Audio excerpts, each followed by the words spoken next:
Welcome to the Mockingbird Sessions, celebrating 25 years of music education. My name is Reed Mashevsky, and I am a proud board member with the Mockingbird Foundation. On behalf of the board, thank you for joining us this weekend. We look forward to sharing some incredible music with you as you learn about our fantastic organization. The Mockingbird Foundation is a nonprofit organization dedicated to improving access to musical education for America's youth. Over the course of the last quarter century, we have donated almost $2 million to schools, youth programs, and community organizations to enhance music and arts education for children and young musicians. We are an all-volunteer board. As we have no paid staff and very little overhead, approximately 97% of every dollar donated goes directly to support our mission of providing music education. Originally conceived by a small group of Phish fans in the summer of 1996 to curate and classify the music of Phish via the Phish Companion, the Mockingbird has expanded to musical recordings, art, publications, and now virtual streaming events. We would like to thank the artists, venues, sponsors, agents, and volunteers who have put in so much time and so much effort to make this weekend possible. As you get to know the Mockingbird better this weekend, we urge you, please consider making a donation so that we can continue to provide music education. Visit us at mbird.org, and there you can learn all about our past projects, as well as how you can help us in the future. Once again, thank you for joining us this weekend. Enjoy the music, and we look forward to seeing you at a show soon.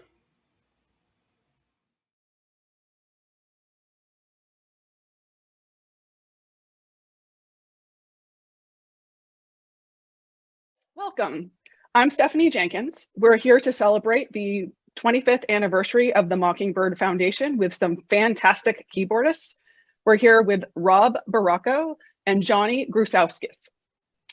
Rob, Johnny, welcome. Thank you so much for coming here today to talk about music education and improvisation.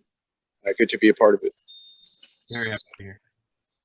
So let's just go ahead and get things started by diving into your music education experiences. Do you have any memorable experiences that stand out from your music education? Maybe an early lesson that's vivid in your memory?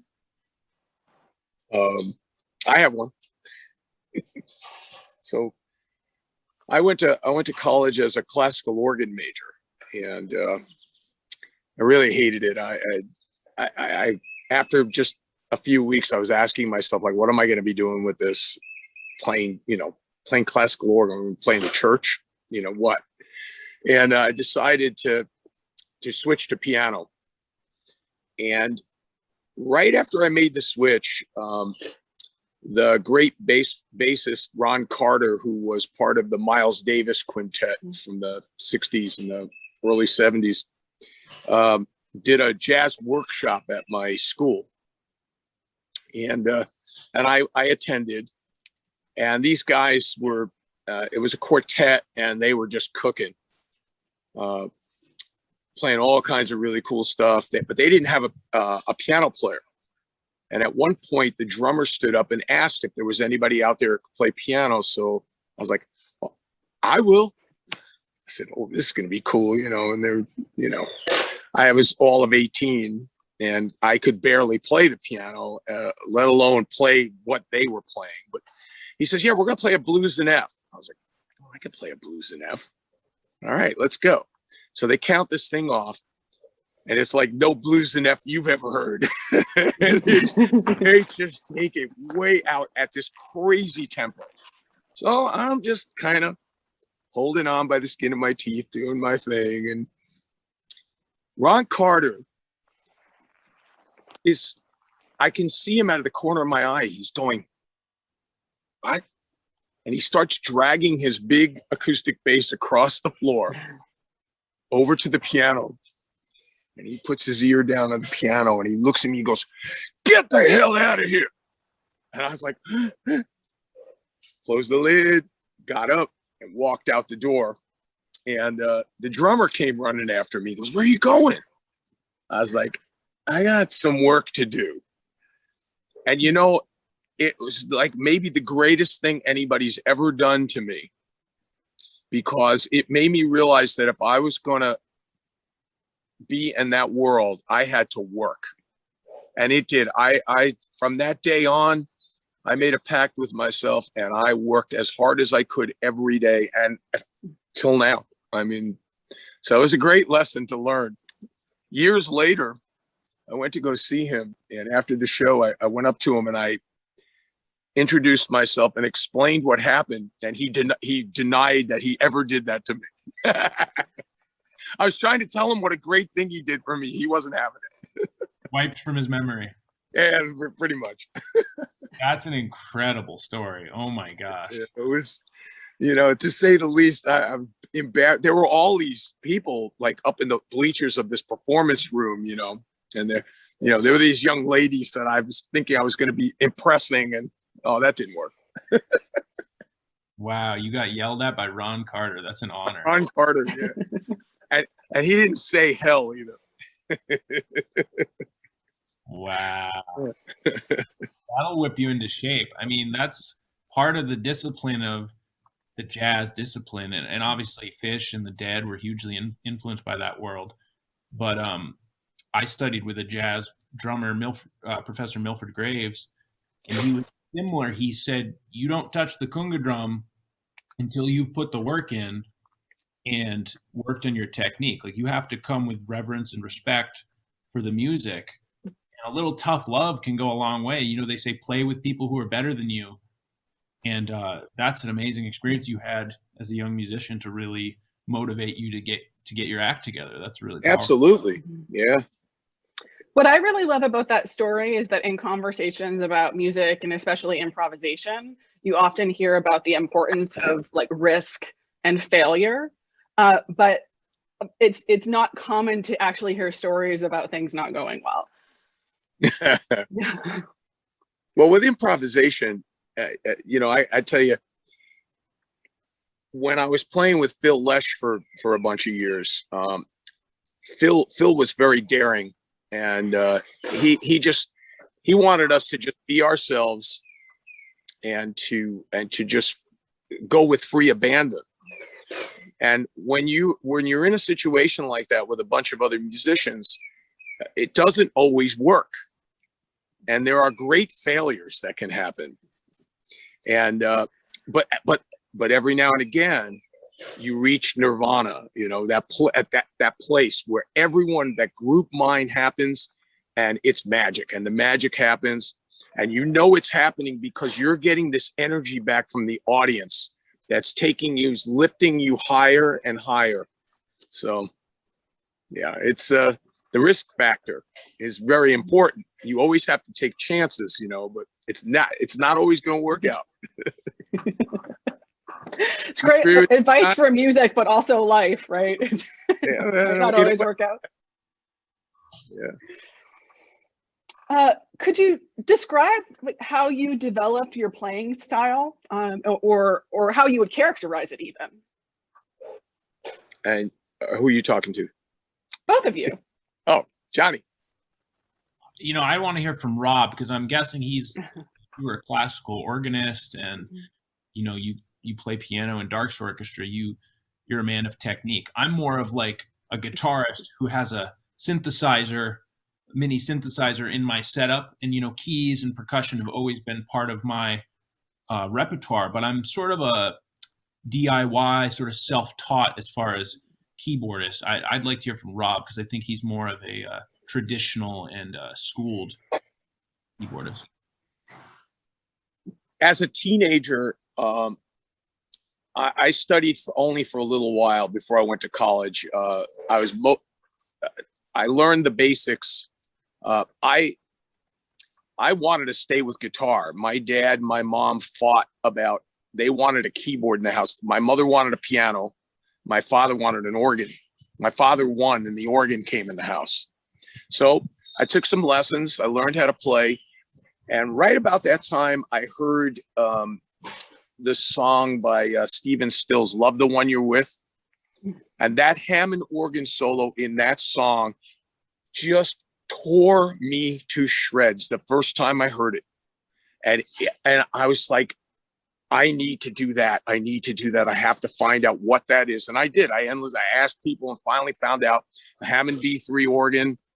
So that's what I was shooting for, you know. And so I just started listening to as many of the rock organists that I could find, you know. And I think the most influential for me was Greg Allman, because of the way he was able to integrate it into a band situation. Not the greatest soloist, but very tasty, and his sound was impeccable. I mean, it was just so beautiful, and everywhere he placed the organ was perfect, and that's what I was aspiring to. So, you know, there weren't a whole lot of options for me going to school to, you know, what am I going to study? Well, classical organ. Okay, so I played some classical pieces. I figured I could do this, and after just a few weeks, I realized what a monstrous task it was, because not only are you playing with two hands, playing with your feet, and you're playing on multiple levels of organ. There's not just two, there's 3 and 4, and the pedals and all the stops and everything that you have to pull out. And it really was a little too daunting for me. So I'm looking at the piano going, this guy could be a lot easier, man. And your sight reading, I'm assuming as well, right? Yeah. I learned when I started taking guitar, I took lessons for 7 years, and I could read treble clef really well. Then, of course, got the organ, and now I have to read bass clef. And it was a struggle for a long time, you know, but eventually I got good at it, you know, and especially when I went to college, because I had this one professor who used to make me play Bach chorales. He'd say, open the book and play. And then turn to another page, play. And he said, just do this for about 20 minutes to a half an hour every day. And I did it religiously for years, and I became a pretty good reader, you know. But piano was a bear of an instrument, because now, you know, you don't have the luxury of having electricity rule the sound. It's like you have to make the sound. So it took me quite a few years to get the strength to make the piano sing, you know. But I worked at it every day, religiously, many hours, and that's how I learned my technique. As far as the stuff I was listening to when I was in college, I was a Deadhead as a teenager, and loved Keith Godchau's playing. I thought he really was so influential in changing the sound of that band. And but by the time I was a junior in college, I started losing interest in the music, because I started listening to all these jazz pianists, McCoy Tyner and Herbie Hancock, Chick Corea, Bud Powell, going back to some of the older guys. And I was like, that's what I want to do. I want to go to those places, you know. Yeah, the Dead were going to these great places, but these guys were taking it way further out. And I never looked back from there. And the only reason I ended up in Dead bands and ended up playing with Phil Lesh and the Dead itself was because I knew the music so well. And my philosophy was always, well, if I'm going to play this music, I'm going to play it like I play it. I'm not going to play it like Dead keyboard players play it. And even to this day in Dark Star, I mean, every now and again, somebody in the band will go, hey, you think you could maybe play that a little more like Keith, or a little more like Brent Midland? I'm like, okay, all right. And, you know, I can do that a little bit, you know, but I always feel like I need to interject me into the music, you know. Otherwise, it's, you know, it becomes boring, you know.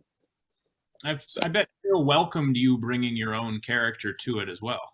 Oh, Phil was great that way. He, from day one, he said, "You are the first among equals here. You just be you." Oh man, what a license to have, man.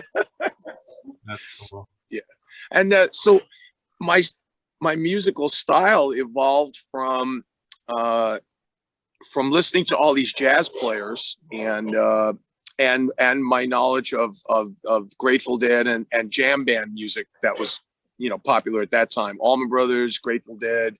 And I was, when by the time Fish came along, I was just so heavily involved in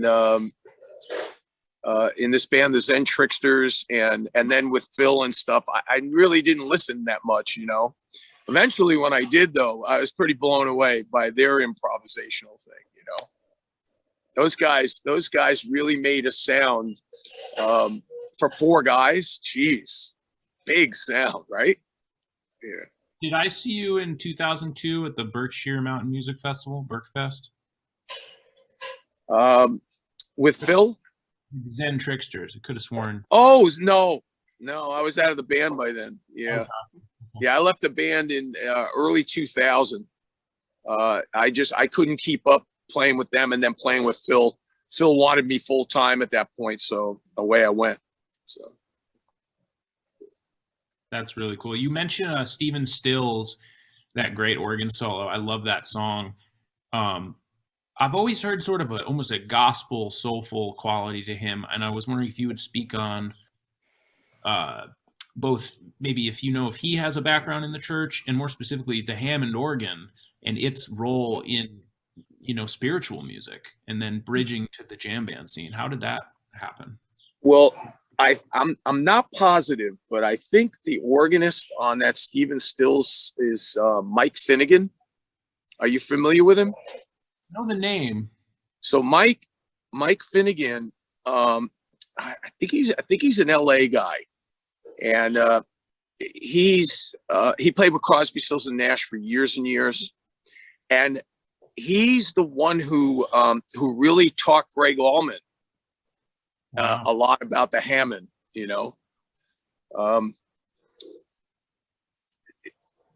Gospel music, I mean, it confounds me on some level. It's so spiritual. I'm not a spiritual person in that way. I feel the music, but those guys are, they are really steeped in the God thing, and I think it's very important to what they do. The sound definitely resonates with me, and it seemed a natural fit in rock and roll music, that's for sure. Because where's rock and roll music comes from? It's where it comes from, from spiritual music. I don't know did you ever see the movie Ray? I never did see that one. So I haven't seen it either. There's a scene in there where his girlfriend, who eventually becomes his wife, he plays this song for her, and she goes, "You're just taking the Lord's music, and you can't do that, what you're doing." He goes, "Yeah, but I'm writing about you. How could that be wrong?"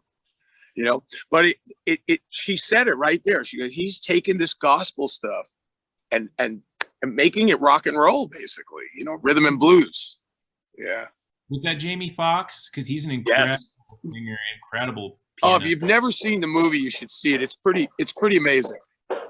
Very cool. And we would be remiss if we didn't mention, while mentioning the Hammond organ, the Leslie rotating speaker, which, of course, Trey has reappropriated and put his guitar through.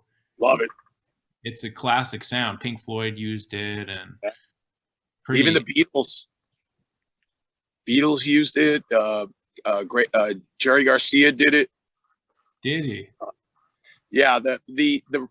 That's the thing about the Hammond organ, is that the fact that you can change the speed, and that's where my I get goosebumps when that Leslie's spinning fast.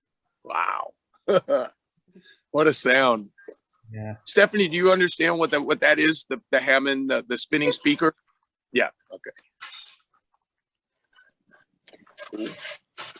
May I take us back to music education briefly?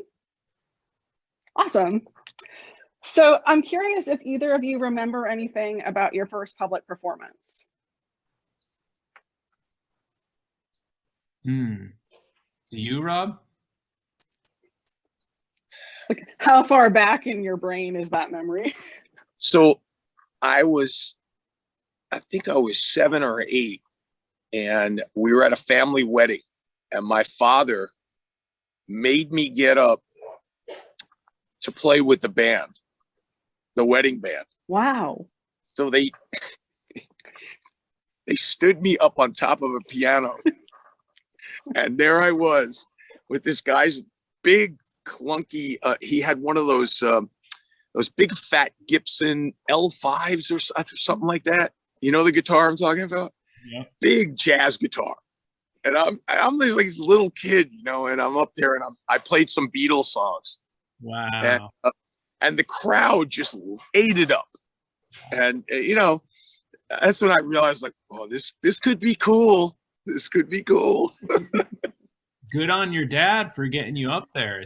That's how you learn, is you throw yourself into the fray, and you gotta make it work. And those formative experiences for kids are so important. If a kid receives praise and adoration from family or friends, and like, yeah, you're doing great, that sounds good, some applause, that can be huge for a 4, 5, 6, 7-year-old in motivating them, not just in music, but their self-confidence and their expressive. Yeah. It's a great feeling, and we should always encourage young people and praise, and not scold and discipline too much, you know. Right. When they're making mistakes, that's how they learn, and just keep coaxing them along and they'll blossom. I agree with you 100%. You know, back in school days when we were in the chorus, and it was such a thrill to play, the Christmas concert, and that audience just eats it up, and they're applauding, and you can just see that on everybody's face, you know. And were you ever in a school band, Johnny, at all? Yeah, the jazz choir and the singing groups, and I love those concerts. I mean, it's the once a year when your family and friends are all in one place for this kind of event, which I feel is very human, a very human need to get together and share music. It's a great experience, a very important part of being a human, I think. So I remember those fondly. Yeah. Awesome. Yeah. You kind of made references to the importance of getting young musicians out in front of a crowd. So that, kind of brings me back to thinking about the importance of music education, right? We kind of live in a society in which music education is constantly under threat, but especially, in the past year and a half during COVID, when budgets have really been tight. So one of the questions I've been asking all of our participants in these masterclass sessions is, like, can you give me your best argument for music education so that our audience members can maybe take that out into their community when they're trying to advocate for, instruction with instruments and things along those lines? Well, it goes beyond music. It's working with others. It's playing as a team. It's listening.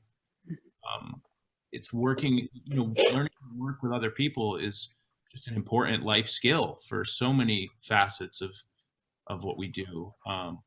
Self-confidence, self-assurance, being able to speak articulately and confidently. It's sad that it's the first thing that's cut in the budgets, because I really do see the benefits of it. I've had some students that I've been teaching since they were 5. Now they're 16, and in part because of weekly music lessons, they're just brilliantly mature and well-spoken. Some of them aren't doing music full time. They're doing chemistry or writing, but they have this way about them that seems, that they've sort of self-assured and confident. And I think music can trickle out into so many other areas of life. And I wish it wasn't the first thing that's cut on budgets. I think we need to rethink that as a society. Yeah, I agree with you 100%. I was a teacher. I taught for 10 years in a music school, and most of my students were at this particular point in their lives. They were. I don't know if it was the parents just wanted them to, they needed another hour to fill between their math classes that they were taking and karate and play dates, And but what I found with these kids is they enjoyed it so much, to sit there and to play a song. You could see it on their faces, and that they're going home, they're playing it for their family, playing it for their friends. It gives them a lot of self-confidence. And music is a universal language. It's in every culture. It's so important. And so I agree with you, Johnny. Yeah, absolutely. Well said, Rob. What do you think, in terms of advocacy, the most effective action members of our audience can take to support education would be? Wow.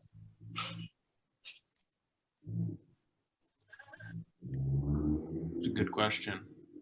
It is. It's a complicated issue, so I don't mean to oversimplify it. But I mean, like, is it fundraising? Is it raising awareness? Making your voice heard, I guess, going to board meetings, just being vocal in the community that hey, we can't cut this budget. Music class is not just an auxiliary thing. Music and the arts, just being an advocate for that in your day-to-day, when you talk to folks, when you post on social media, supporting local music schools or music lesson facilities. If you are a musician, teaching lessons, sharing that joy and that knowledge with other people to help it spread. But that's a great question. How else can we really influence school curriculums and school budgets? It starts with on a grassroots level, but it has to go beyond. It has to go further than that, and it really, I think it starts to get political, because you need the politicians to advocate for school budgets, for education. It doesn't seem that enough politicians are talking about education. It's like, seems the last thing they ever talk about. It's nice that Joe Biden, it's strange, but I think I've heard him talk about how we need to pour more money into education. It's so nice to hear, so hopefully if they can do that, with and get these budgets up, we can get music back in a lot of schools, because so many schools have cut their programs. This is what parents of younger friends of mine have been telling me. Their young kids, there's no music lessons, even before COVID, and that's so sad to me. I mean, I played the tuba in the school band, and that's some of the coolest experiences ever. Playing in the junior high school big band. That's great, and none of these kids are getting that experience. I don't know. It almost seems to me, again, I'm a little clocked out of the local scenes as far as young bands and stuff, but it doesn't seem to me that there are as many young bands around as there used to be. Now I could be delusional. I mean, I'm locked in my world, but maybe Johnny, maybe it just doesn't seem like there's as many kids starting bands anymore. At least that's the way I see it. Yeah, you could be right. There's definitely a lot more screen time than when I was, which there's benefits to things like YouTube and stuff. Kids can teach themselves. And I've seen kids teach themselves songs just with little YouTube keyboard instructional videos. They're not reading music, but they're learning how to play something, which is pretty cool. So there's greater access for information, but it's a double-edged sword, because with too much access, too much distractions, too much time on your device, it can cut into, like Rob said, into time getting together with your friends and forming a band, which is a great learning experience. So we just have to keep advocating for it, showing examples of kids who did play at a young age and how that has benefited them throughout life. Doing this panel, we're helping raise awareness in some small way. Many years ago, when I was playing with the Dead, I was in Buffalo, New York. I was walking through the lobby of the hotel, and I heard behind me Rob Morocco, and I turned around expecting, a fan. And this guy comes up to me. He introduces himself to me, and he goes, "You probably will never remember me." He goes, "But you were my teacher, and I want to tell you, those were the greatest couple of years of my life, and it influenced me to actually get in a career with music." He became a jingle writer. and quite a successful one, actually. And he says, I owe it all to you. Oh, that was like the greatest feeling in the world, you know? So yeah, it goes to show you, you know? That's beautiful. Yeah, just a little coaxing can go such a long way. The only people who find success in music are the ones who try and stick with it. And if you really practice I mean, this is sort of your next question, our advice for young musicians. It's if you really devote yourself to it and don't give in to the fear of, oh, music isn't a possible career. Well, the people who say that and give up, yeah, they're not going to become musicians. But if you put your head down, find a teacher, find a practice schedule, you can do this, be it teaching, writing jingles, performing in a band. It's definitely an option for a career path. So believe in yourself, work hard. Absolutely. Also an argument for the importance of music education in terms of the way that it teaches discipline. Discipline is key. You have to, you know, those times when you say to yourself, I really don't want to play today. Those are the times you have to force yourself down, and you have to say, I'm gonna give this, even if I only give it a half an hour. That's what I was always telling my students, like, just a half an hour a day, if that's all you can afford, but do it. And I'll tell you, the ones that did it, you could see it after just a little bit of time. They're playing their hearts out. It's beautiful. But yeah, discipline is where it's all at. Yeah, it's almost like an athletic level of discipline in like the jazz school, you know, daily practice, knowing all your scales, doing exercises, transcribing, learning songs by ear. It's that kind of practice can just teach you, like you said, Stephanie, just in other areas of life, discipline and how to really focus and progress at something efficiently. So yeah, I can't speak highly enough for the benefits that music has for the learning mind. Yep, I think we all agree with that. Yeah. Yes.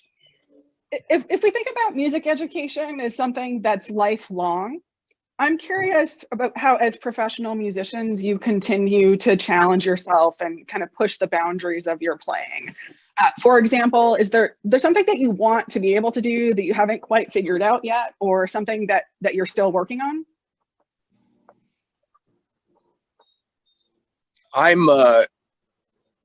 I've always wanted to be a really good classical pianist. Now I realized that because of the world I chose to go to, that's not a possibility for me. I can't make that kind of devotion, but as part of my daily routine of playing, I play Bach and Chopin and a bunch of other things. I like Debussy and Brahms. I was gonna say, do you do any Debussy? Yeah, I actually worked the Clair de Lune. I worked the first one and Clair de Lune, and I want to learn the rest of it. I saw a performance, this guy, a couple of years ago.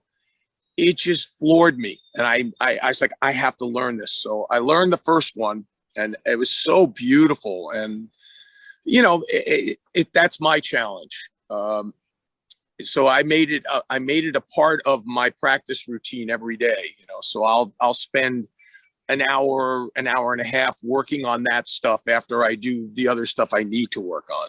You know, has that found its way into your playing with Dark Star? There's no doubt. I find myself, yeah. I found myself with some of those melodies are working their way through these jams, you know. And what's funny is our lead guitar player, Jeff Manson, he picks up on it sometimes. And he'll just look at me and laugh, you know. And he does the same thing to me. Like he'll pick a theme out of something, and all of a sudden I'm like, I know that. And he just like gives me the look, you know. So yeah, it's really cool when that stuff happens. Everything you play eventually finds its way into the music. You know, it takes time. Once it's integrated into your playing and part of your muscle memory and your brain, you know, it'll find its way in. That's why I've been shying away a little bit from like too much metronome practice, or I was doing broken thirds a lot. I find parts that I was writing just sort of sounded like these exercises. So now more I'm trying to learn vocal parts, learn a singer's part on the keys or on guitar, learn just transcribing, learning a song by ear and figuring it out. I feel like that's more musical to me. So it's not just doing exercises and getting that muscle memory going, but actually learning how to play certain things, and then those find their way into your music. There you go. Yeah, I agree with you 100%. I have a warm-up routine that I do every day it's kind of like exercises, but I only do it for about 15 minutes. And it's just so that I don't end up hurting myself. It's like any athlete has to stretch before they go out there, or you stretch before you run. It's the same thing. You want to get your arms, your fingers, your hands, your shoulders warmed up and ready to go, and then you can delve into it. And the best thing is I love transcribing solos, and learning solos it's such a cool thing, and it's quite mind-blowing when you realize what some of these guys can pull off, and then you sit there and you're analyzing it, and then it finally hits you. Oh, I see where he got this from, and how did this, and it all fits together. I that's a great approach, man. It's not doing exercises so much, Play what you want to be able to sound like, and right. Like when you learn someone else's solo, you're sort of in their head for a second. And I find that every time I learn somebody else's solo, it teaches me a new little technique or lick that I wouldn't have thought to do. Exactly. Yeah, exactly. Yeah, I'm right with you, man. Definitely. That's really great advice for other musicians continuing with their playing, whether they're professional or sort of casual players. But some of the references to soloing has me thinking about kind of improvisation, which was one of our topics for today. And so because I'm a philosopher, I tend to think conceptually.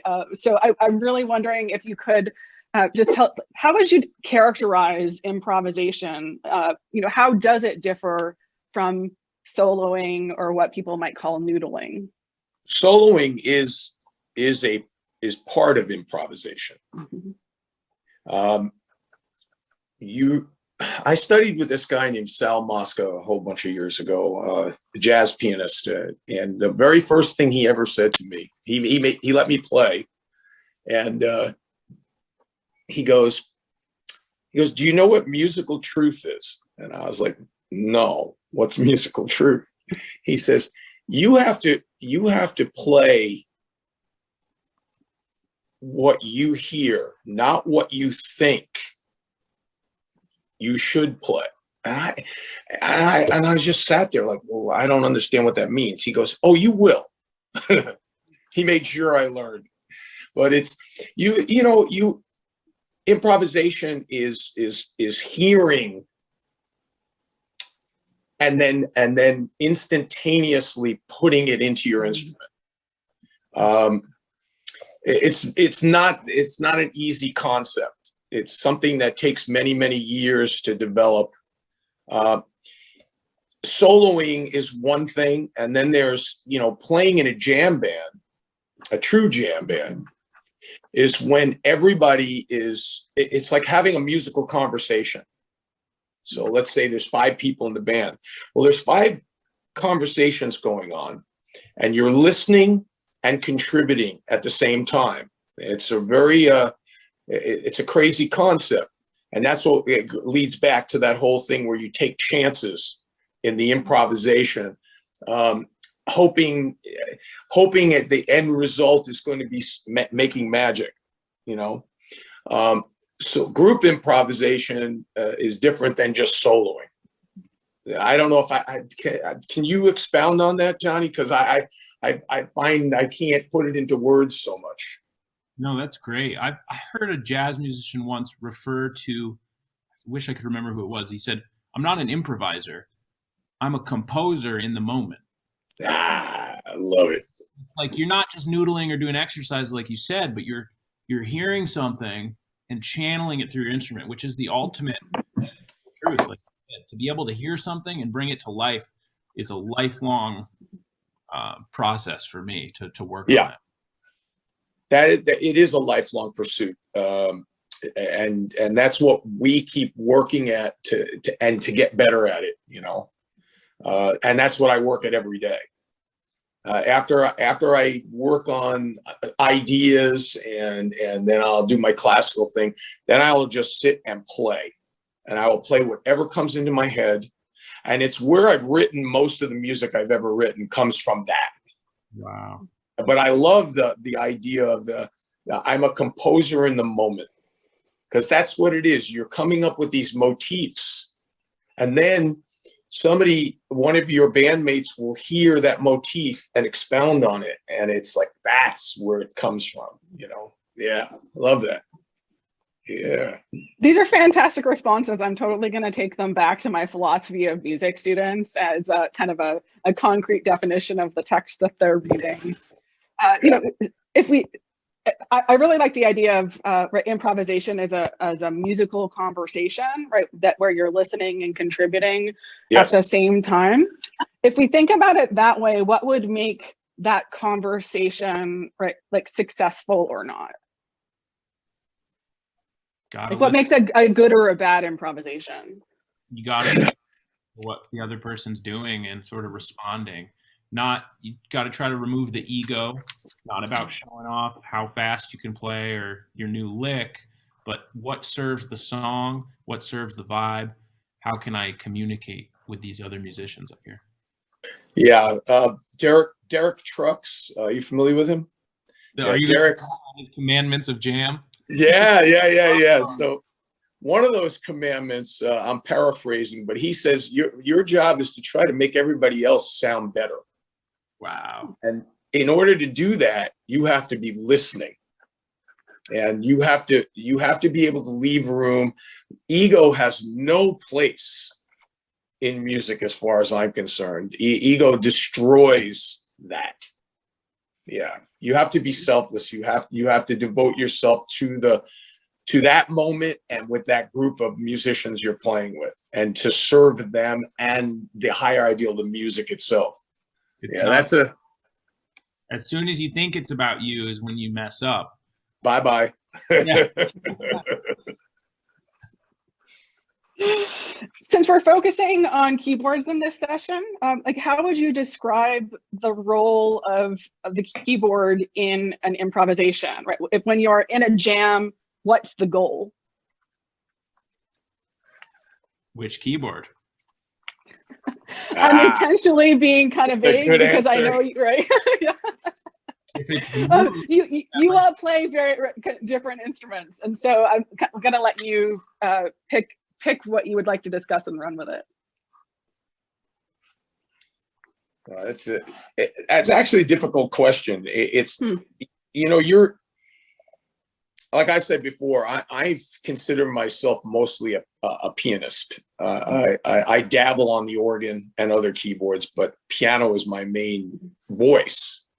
So the piano is just my voice, as it could be a saxophone or a guitar or a drum. So I just utilize what it takes to make that sound. One thing a piano player and even organist does really well is to what they call comp behind another musician. So he's laying down a bed for the other musician to solo, improvise over. Like in a traditional jazz band, so the piano player will just be comping chords behind the singer or the horn player, and so that there is a harmonic context for them to work in. But you also have to be listening, because as they're playing, they're twisting that harmonic sense, and if you're in tune with what they're doing, it changes how you approach your chordal thing without getting in their way, it's so difficult, man. Being in a jazz group is very difficult as far as I'm concerned, at least in the traditional sense. more of the more modern jazz groups, that what I call group improvisers, it's a little different because it's more like the Grateful Dead concept. It's like everybody's really soloing at the same time. You know, I would maybe not call it soloing, but being part of the conversation. When in a jazz group or even a rock group, if you're just comping behind them, you're just kind of setting the stage for them. And the better you set the stage, the better they sound. You know. That makes sense? Oh, totally does. I was waiting to see if Johnny wanted to jump in. You pretty much covered it, yeah.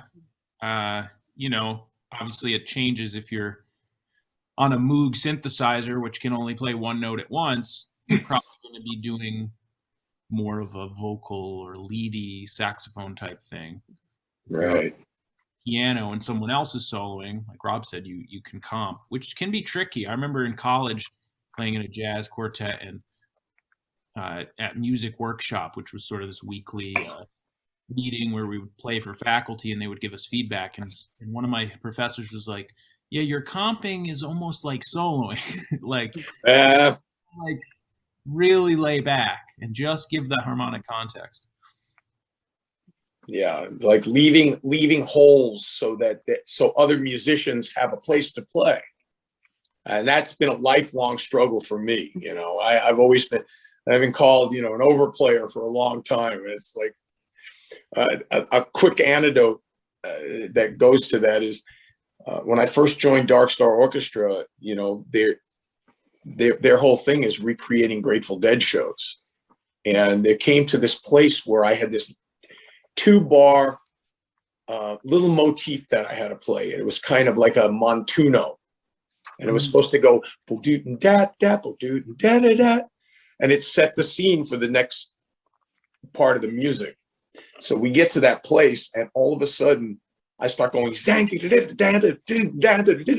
the drummers just looked at me like, "Really?" Oh, it kicked my butt, man. They were so mad at me.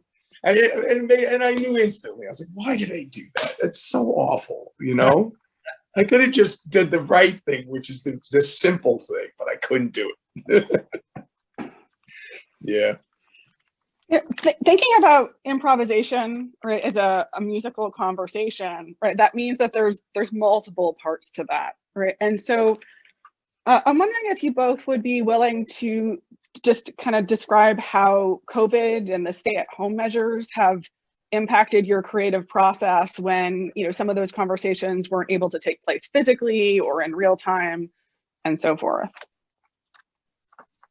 Wow. Probably practiced a lot more, huh, Rob? Mm-hmm. Hell yeah. You know, on a certain level, when they canceled the shows after February, I had a conversation with one of our drummers, and I said, what do you think? He says, I don't think we're going to be back to playing for about 1.5 years.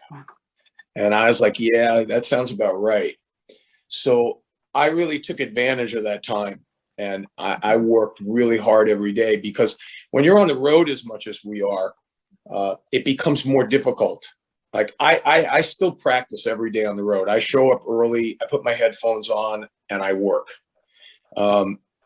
But it's a different kind of focus when you're home alone and you're not being distracted, you know, and no sound check is coming.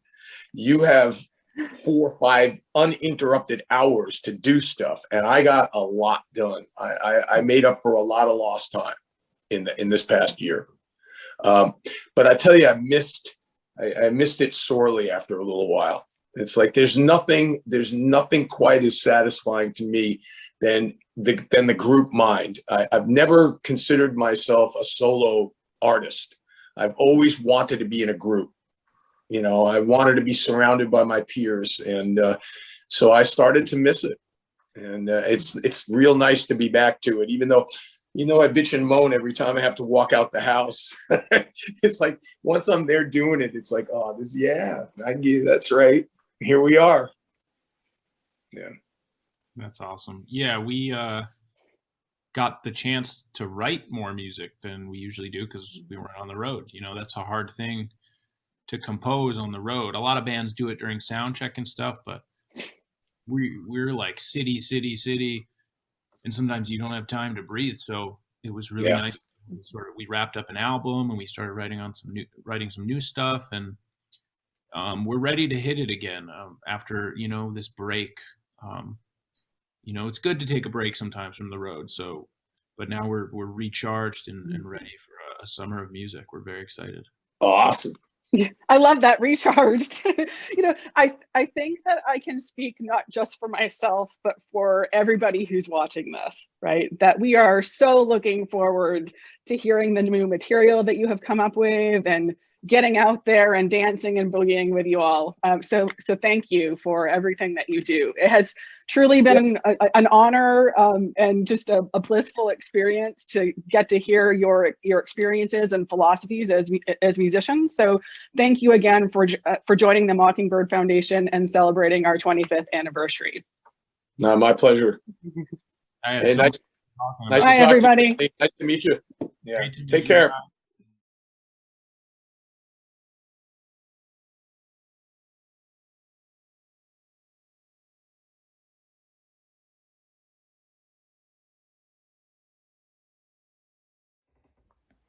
Hello everyone, my name is John Zinn and I'm an educator part of Music for Minors based out of the Bay Area in California. Music for Minors recently received a grant from the Mockingbird Foundation and I wanted to create a video thanking you all for your generous support. Music for Minors serves multiple school districts in the Bay Area. Our impact is huge and it's been even bigger this past year where all of our music classes have been online. Generous support from foundations like the Mockingbird Foundation have allowed us to pay our educators to still do this important work. Our music classes have proven to be moments of normalcy for our students during a time where normalcy is looking very different and it's very difficult to achieve. And our work is super important. It has been proven to be making a lot of impact on our students' lives during this time. So thank you so much for your generous support and your continued support of organizations like Music for Minors. We appreciate you and we value you very much.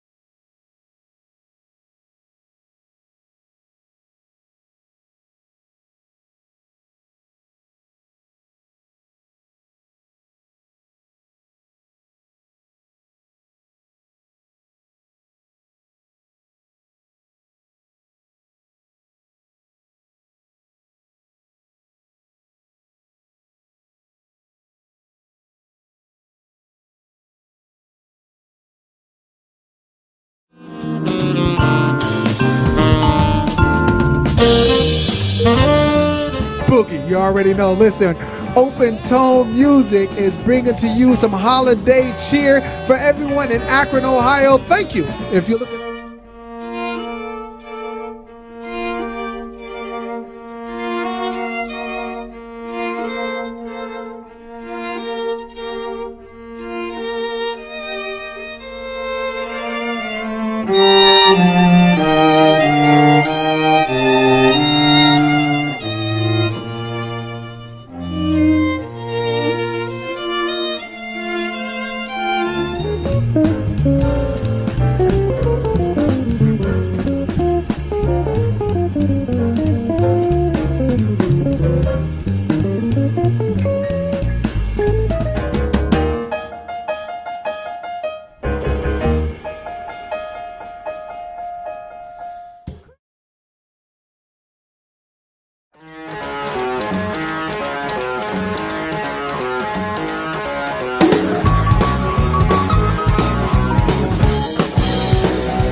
Welcome. I'm Stephanie Jenkins. I'm a philosophy professor and director for the Mockingbird Foundation. We're here to celebrate 25 years of the Mockingbird Foundation supporting music education for children. I'm so excited for today's drum panel. Here today we have Nikki Glaspie, Russ Lawton, and Garrett Morris. We'll be talking about music education, all things drumming, and their philosophies of improvisation. Garrett, Russ, Nikki, thank you so much for being here. Thanks for having me. Thanks for having us. Thanks. Yeah. How's everyone doing today? Good. Really Wonderful. Amazing. So the thing I've really been dying to ask all of you is, like, why the drums? Was there a moment when you just knew that, not just that that was going to be your instrument, but that it was going to be your life and career? Yeah. Maybe I'll go for whatever. Yeah. Yeah, I was just feeling it. I mean, I used to go to these parades where I grew up, and the drum and bugle corps used to rehearse right up the street from my house, and just this music was something was moving me, and I didn't know what the heck it was when you're 8 years old. Like, what the heck's going on, you know? And then so I used to hang up there, and it just, after that, I knew I saved up for a drum set. I knew that was like on the list, you know. Yeah. Wanted to play, and my cousin played too, and he was just like this amazing rudimental drummer, so I would just go watch him, and it was mainly the emotion part of it too that really got me. That parade coming down the street, just like powerful. Yeah. Definitely. You remember how you earned the money for your first kit? Oh yeah, I had a paper route, and I still have the slip because I would pay them $10 a week. I'd go down to my dad, give him $10 on layaway, and they check it off and stuff. Yeah. That's awesome. Yeah, for me, I like came out of the womb playing drums. Like when I was 2, I was like pulling, pots and pans out of the cupboard and beating them. And my parents got me like a Rice Krispies drum set, and I mean, literally that was it. I already knew that that's what it was.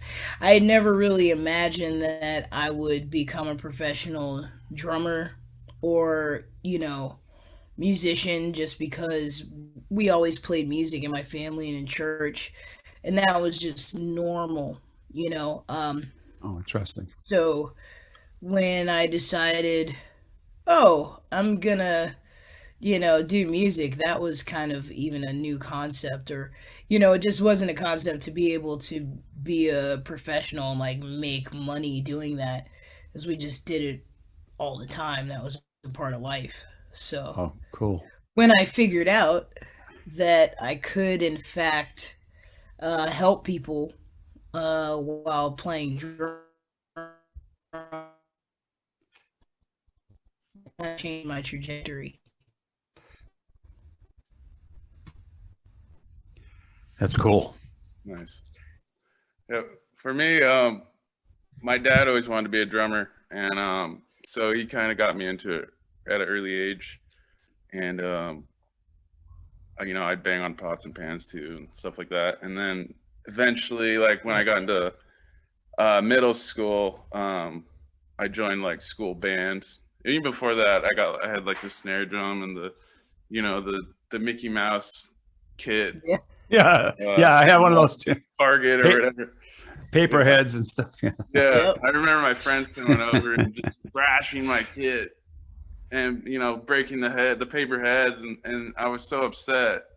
And, like, that's when I knew, like, I want to do this. I'm more passionate about it than my friends that just come over and, Yeah. treated it like garbage. And I was like, I really cared about it. I noticed it at that point. So, Yeah. That's interesting. Awesome. Yeah. It's the Yeah. funny thing about asking a drummer, like, when did you start playing the instrument? Because you can really just drum on anything. Yeah, you can. Yeah. I used to get the plastic bowling pins on the windowsill too. I remember my aunt yelling at me, "Shut up over there!" I'm like, My mother never yelled. She put up on my drumming so much. It's amazing. Yeah. It's I'm pretty lucky. I was pretty lucky. likewise. Band rehearsals and stuff. As you developed in a drummer, like how did you make the transition from, sort of playing along with other people's music to having like your own style? And like how might you characterize the style that's uniquely you? Ooh. Okay, I'll go. Just always being like in original bands, and just for me too, it was just seeing, like, I've got to see some pretty amazing drummers, like just in my backyard or whatever, people that were incredible. And I realized people can be better than you, but at some point you got to have your own sound or whatever. And then I joined this African band, this Afro fusion band, and I really took it, all the grooves that we were doing and stuff. And I said, this is a little, I don't want to say it was an angle, but it was definitely something that was different than what was going around me in America. This guy Lofty from this band Osibisa. And by learning those rhythms and the kind of music that he was fusing together, I said, this is a little angle that, or a thing that I can put into my style that I feel. Like I played a terrible shuffle back then, but I could play like some Afrobeat thing pretty good, and it just, it was kind of interesting. It was like, and it was really moving to me too. So I was like, put that in, and I still use it to this day. Well, all the tab stuff. And that's kind of how I got that gig, because I had that little sliver of that style in my playing. But yeah, that's interesting. I mean, it's kind of the same for me. Like, I used to play along with records, and then honestly, the more different styles of music that I played, they would start, kind of melding into each other. Not really melding into each other, but coming out in other genres. So my style is like kind of a mix of all of those things. But yeah, you kind of figure out that you need to have a sound, and that you have to, hit the drums a certain way, or but that just that comes with like spending time with the instrument. When it's almost like, when you talk, when you're a baby, you start yeah, and then you like hear the sound of your voice, and then you figure out how to formulate words and sentences. And it's the same exact thing when you're playing an instrument.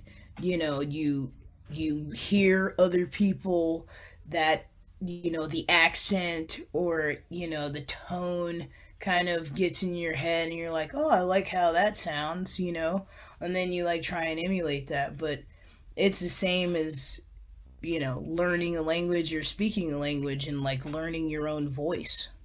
Yeah, that's really good. That's so true. I like that. Absolutely. Yeah.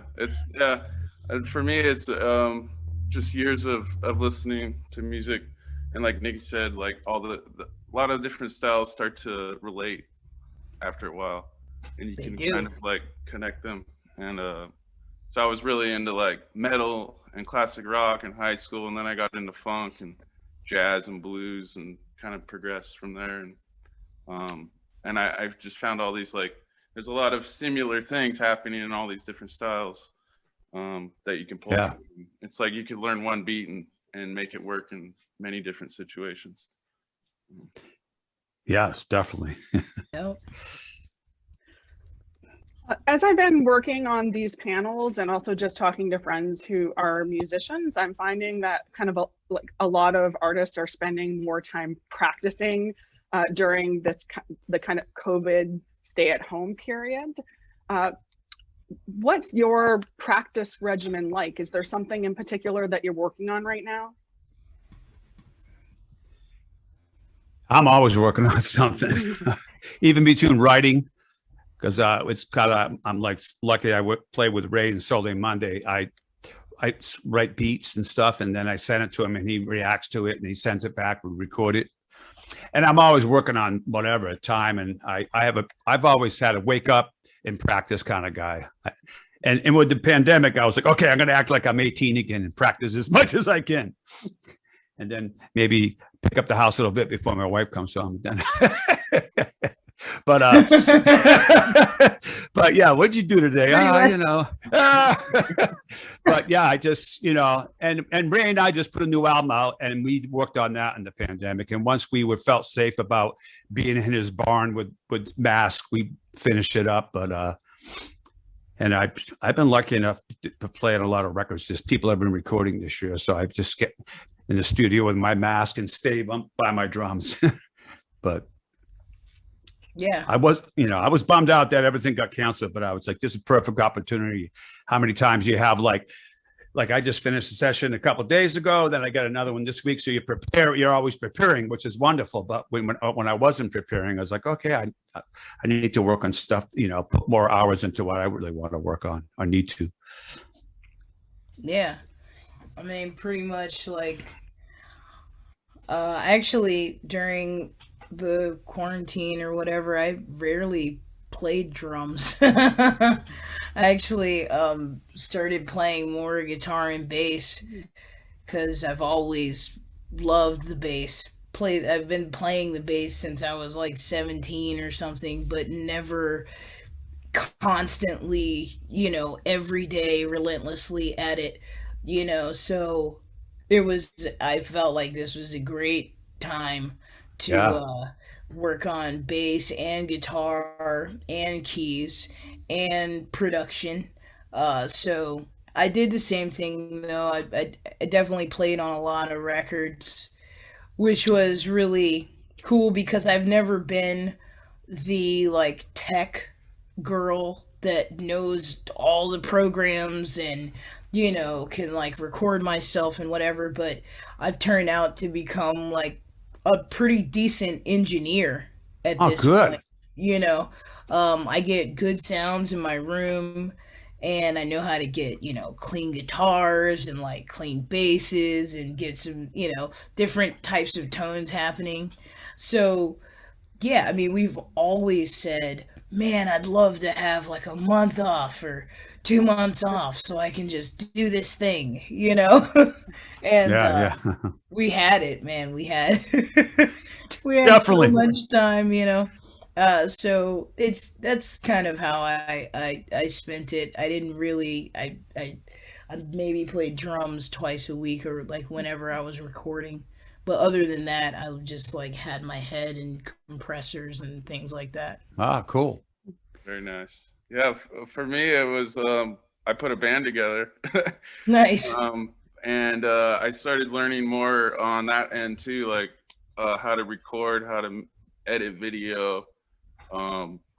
So I spent a lot of time doing that, mixing things audio. that you need to know. I think we froze there. What was that? Oh, I think no, sorry. I was just saying you started doing all the things that you need to know how to do nowadays to be a musician. You have to edit video. When was that ever a part of being a musician? Right.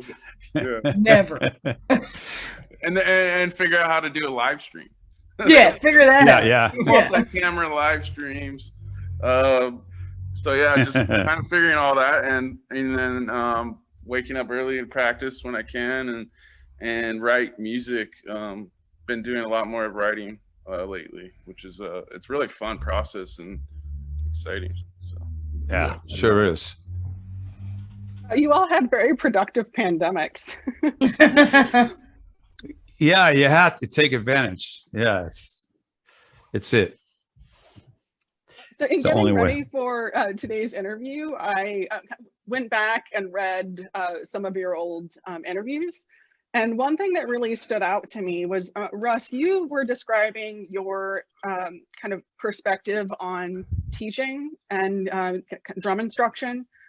And what you said was that your goal is to teach life experiences, right? Not just, reading music out of a book. So I wanted to ask you all if,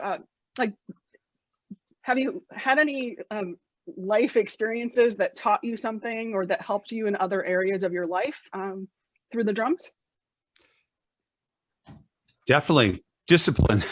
Because once I figured out the discipline to practice, because I always played the drums, come home from school and just then, all right, I'm done. I'm going to go hang out with my friends. And then after a while, I was like, well, if I, the light bulb went off one partying summer when I was like 18, and like, I'm going to start staying home and not going to the, drinking age is 18 then, and then I learned that discipline, and it brought other stuff. So it really, that was like a main thing in my life, keeping my shit together. Yeah.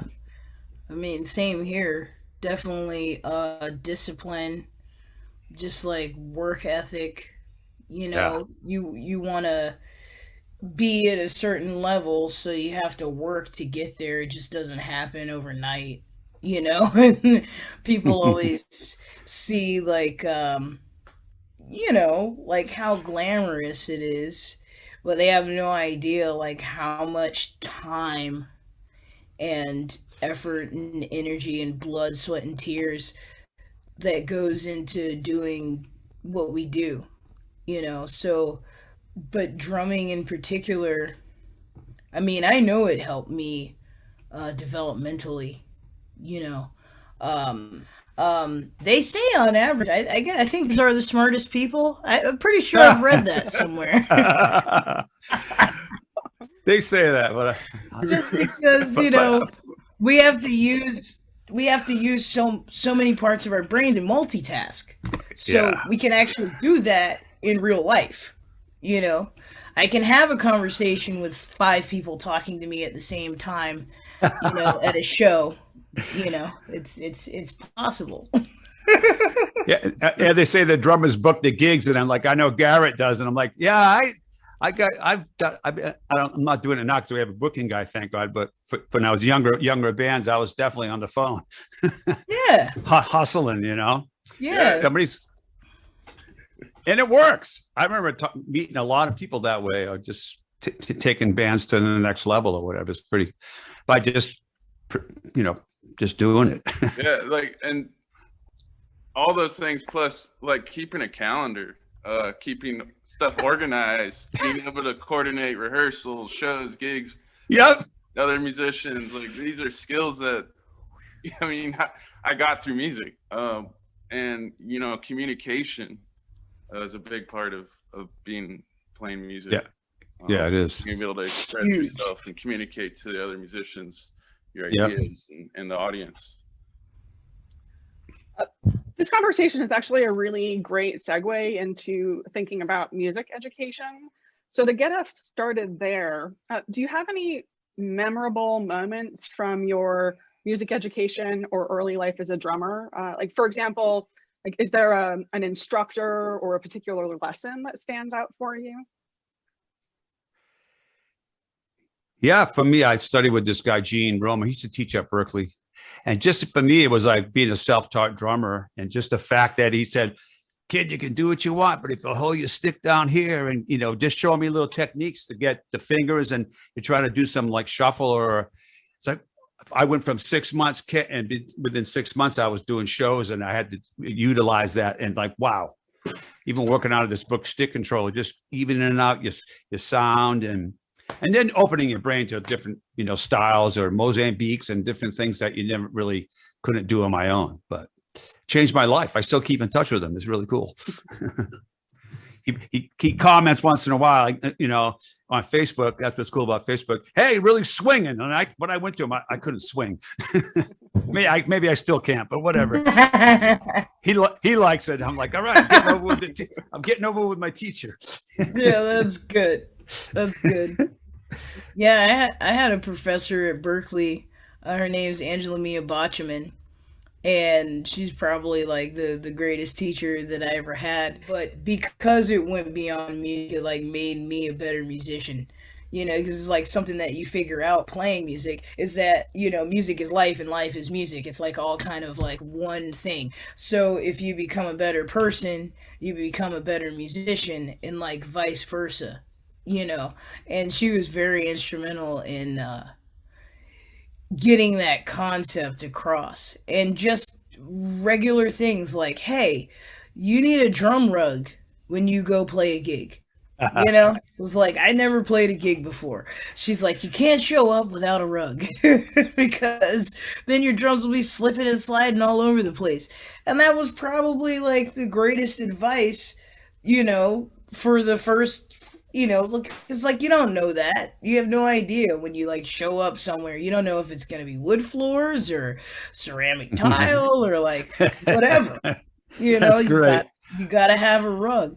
And she was also like, you know, don't play with these people. Like, make sure you get paid. You know, like when you walk in there, you need to get paid before you start setting up your drums.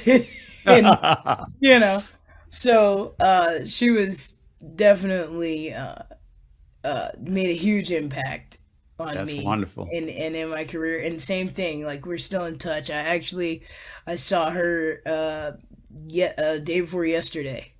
You know, just always. And she was doing the same thing. She was teaching. You know, she's like still just raising some of the greatest drummers. So yeah. That's great. It's so valuable. It's so cool. Yeah, I've had a lot of great teachers growing up, but one that stands out was my buddy Brett Cohen, who's actually a guitar player, played phenomenal bass player too. He passed away last year, or about 2 years ago now. But he was like my mentor, and like out of college, he showed me how to get gigs and hit all the open jams, pass your card out, meet, network, and like I learned so much from him. And then he moved to Vegas and became like this Vegas musician, and he gigged like 400 gigs a year. It was like insane. I don't know how he did it. Wow. Like 2 gigs a day, 3 gigs a day. Like it was just gnarly. And so I learned a lot from him. That's great. That's awesome. Yeah, it stays with you. Russ had mentioned stick control. Are any of you still playing out of stick control or syncopation? No, but other ones. I do Charlie Wilcoxon, the swing solo book. Because my theory is you got to warm up every day, so might as well warm up with some rudiments or something, you know. Because if I don't warm up, it's all over. It hurts. Yeah. But and I had another great teacher, DeCenzo, who like came up with this system inside of the book. You know, like every quarter note is 4/16. So, but it could be like a quarter note is 2/16 on the snare and 2 on the kick drum, and then like an eighth rest is a diddle on the snare. You know, so that's cool. Yeah. Yeah. I mean, I'm still working on page 5 and 6 for stick control. I think I'll be stuck there.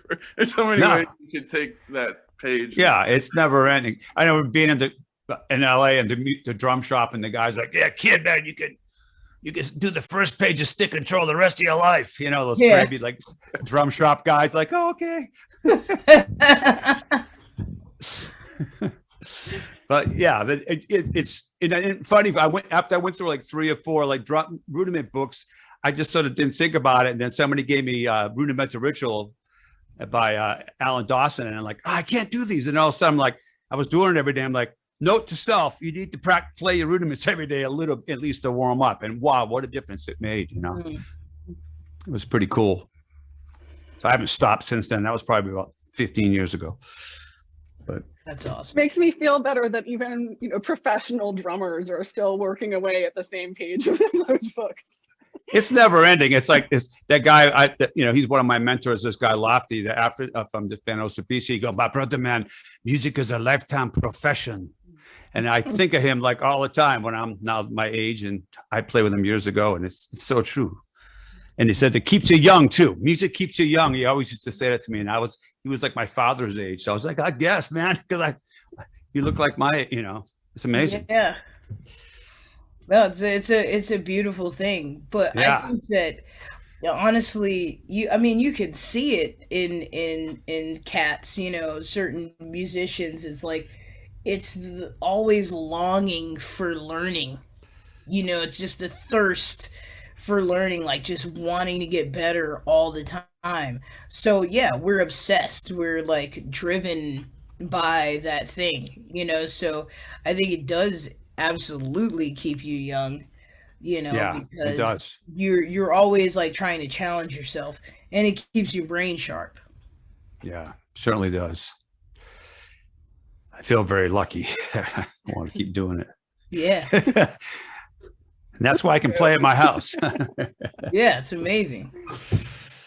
So what do you all remember about your first public performance? Like, was it a recital when you were a kid, or like a straight up gig later on in life? I was in the drum corps when I was younger. That's my first gigs. So, and we do these competitions on Saturday nights in the summer.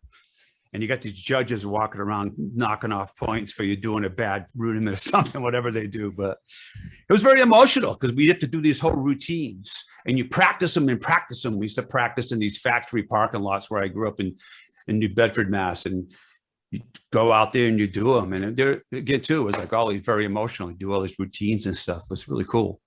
Mm-hmm. And I was like 10. I think I joined when I was like probably 10 or 11 playing snare drum.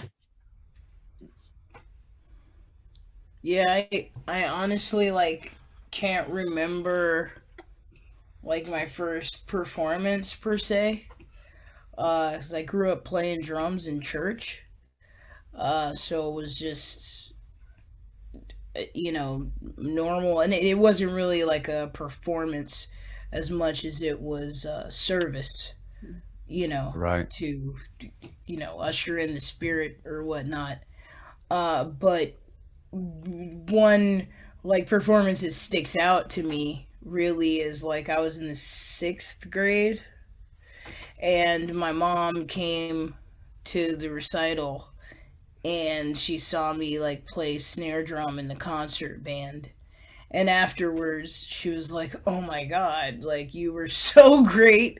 She's like, "You could beat on anything you want. You could beat on the dashboard." She's like, "You could beat on my arm." That's And, wonderful. yeah. And that was kind of I was like, I got the stamp of approval. I mean, but that's the thing is I'd always played with my mom, but she hadn't seen me in that way before. 'Cause she plays keys. So I grew up playing with her in church. That's awesome. That's cool. That's cool. Yeah, I was in a band in middle school too, and I remember we did a couple performances. Like I was on the snare drum and I played the bass drum. But the most memorable performance was like when I was a freshman in high school, and I joined a band, like a rock band, and we did a talent show.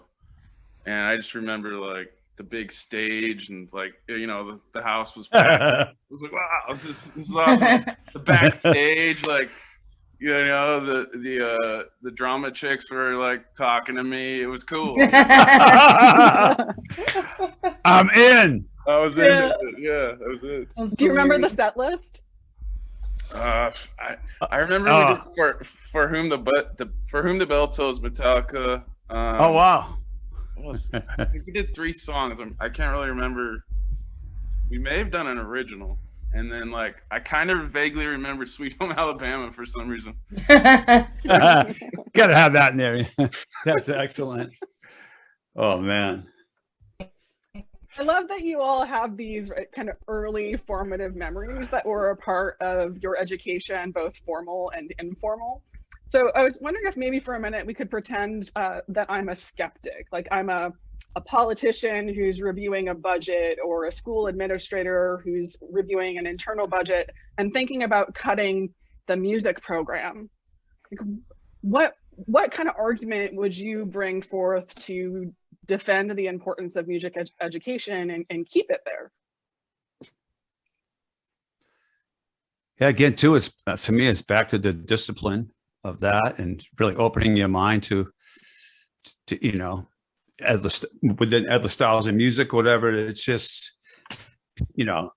makes you a better person, which of course, I know they're thinking science and math or something, but to me, that's, it just made, go ahead, Gary. Yeah. I was sorry to interrupt. I was gonna say like math is music. So Yeah, exactly. That's you. But I mean more like It's science as well. Yeah, it is, but they don't think about it like that though.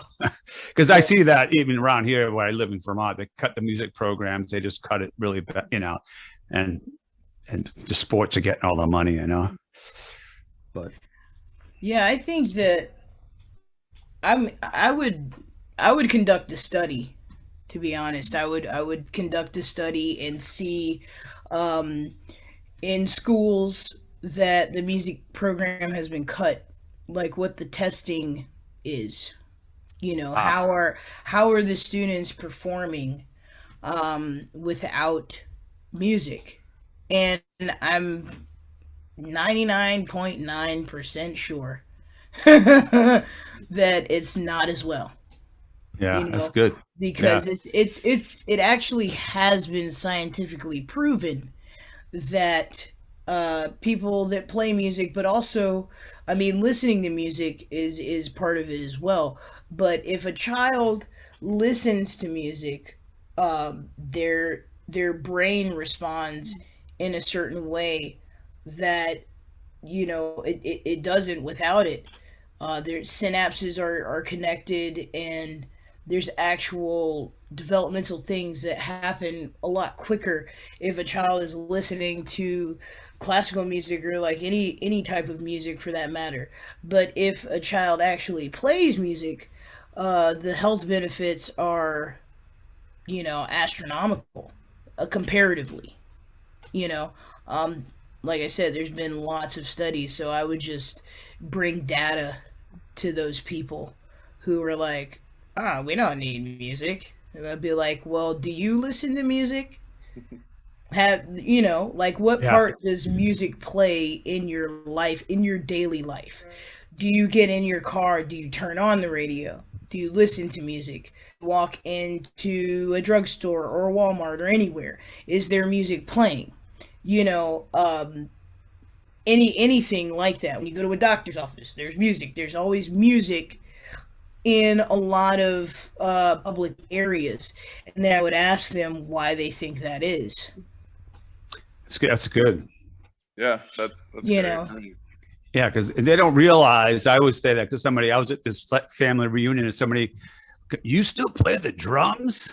They're like, they got. And I'm like, what do you mean? It's like I'm thinking like, so what? So what do you do when you like turn on your car radio? Somebody's like, what do you guys? You drive around in a van or something? I'm like, it's like you don't realize how hard it is to get something on the radio. They think you just so plug it in. It's like so okay, yeah. I was like.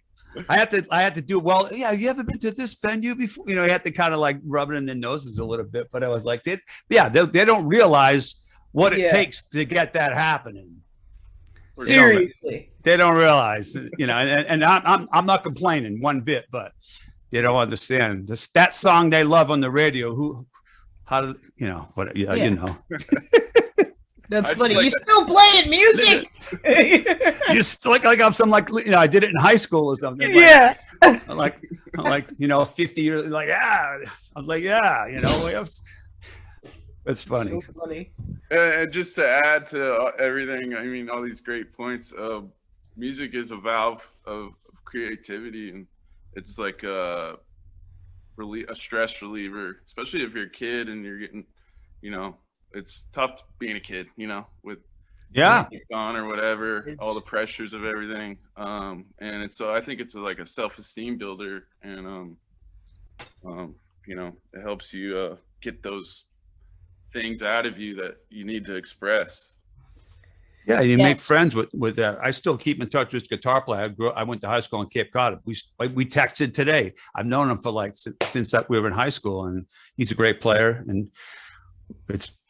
we still keep in touch, man. In music, we hung out a lot and did things we shouldn't have done in high school, but we did. But we played a lot of music together. It's cool. These are fantastic responses that I think would be really effective. Music is therapy. Yes. So, anyone from our audience can now take these ideas back to kind of their communities and advocate for their local music education programs, right? But music is life, it's therapy, it's discipline, it's friendship. And one of the things I really appreciated about Nikki's response is that it was very Socratic and philosophical by throwing the questions back at the critic, right? Did you ever go to prom? Did you get married? Were there bands there? Do you remember what your first dance song was, right? Yeah. We mark all our kind of major transitions in life through music. And I guess just for a lot of people, it happens to be in the background. So if we can draw it out, maybe remind people. The philosopher Friedrich Nietzsche said that life without music would be a mistake. And I suspect that's something that we all can relate to. Whew. Definitely. Yeah. I don't know. I mean, that might not be alive if that were the case. So it's, music saved me as I'm sure it saved a lot of people. I don't know. We were saved by rock and roll. I don't know how life would exist without music. Like, you go outside, birds are singing, like, it's just everywhere. Yeah. Yeah. Yeah, there's music in nature. Yeah. Like, it certainly is. I get the Baltimore Orioles at my house right now. They come every summer. There's one tree. Yeah. I wake up to that. It's like, woo! I'll wake up. Do you have any advice for young musicians? Nope. I'm kidding. Don't do it. Right? No. Yeah. Well, if you really want to do it, you're going to do it, That's it. Because I remember going to my doctor's, like, for the appointment, he goes, it chose you, right? You don't have a choice, do you? I'm like, nope. But, and you can have it in your life, but it doesn't have to be like that intense too. You can just have it in your life and have a job, and it's not a bad thing too. It's just having it in your life. It depends what you want to do with it. But having it in your life is like really great. And we need people to come out and listen. When you got people that really appreciate what you do, that's a lot. Because we need them too. Yeah, we do. But that's actually, I've never heard it like that before, but that completely sums it up. If you're gonna do it, you're gonna do it.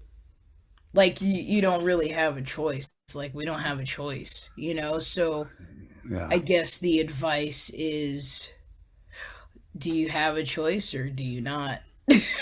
Yeah. Like, what do you do with that? I mean, I always say, just for practical advice for someone that is going to do it, I would say just play with everybody. Play any and everything. That is like how I've lived, and I live and die by the sword. Like, it doesn't matter. Like, what are you playing? Punk rock? I got it. Let's go. Reggae? Awesome. Play with everyone, and there's something to learn everyone, even if it's what not to do. So always pay attention to that. You don't have to necessarily learn from making mistakes.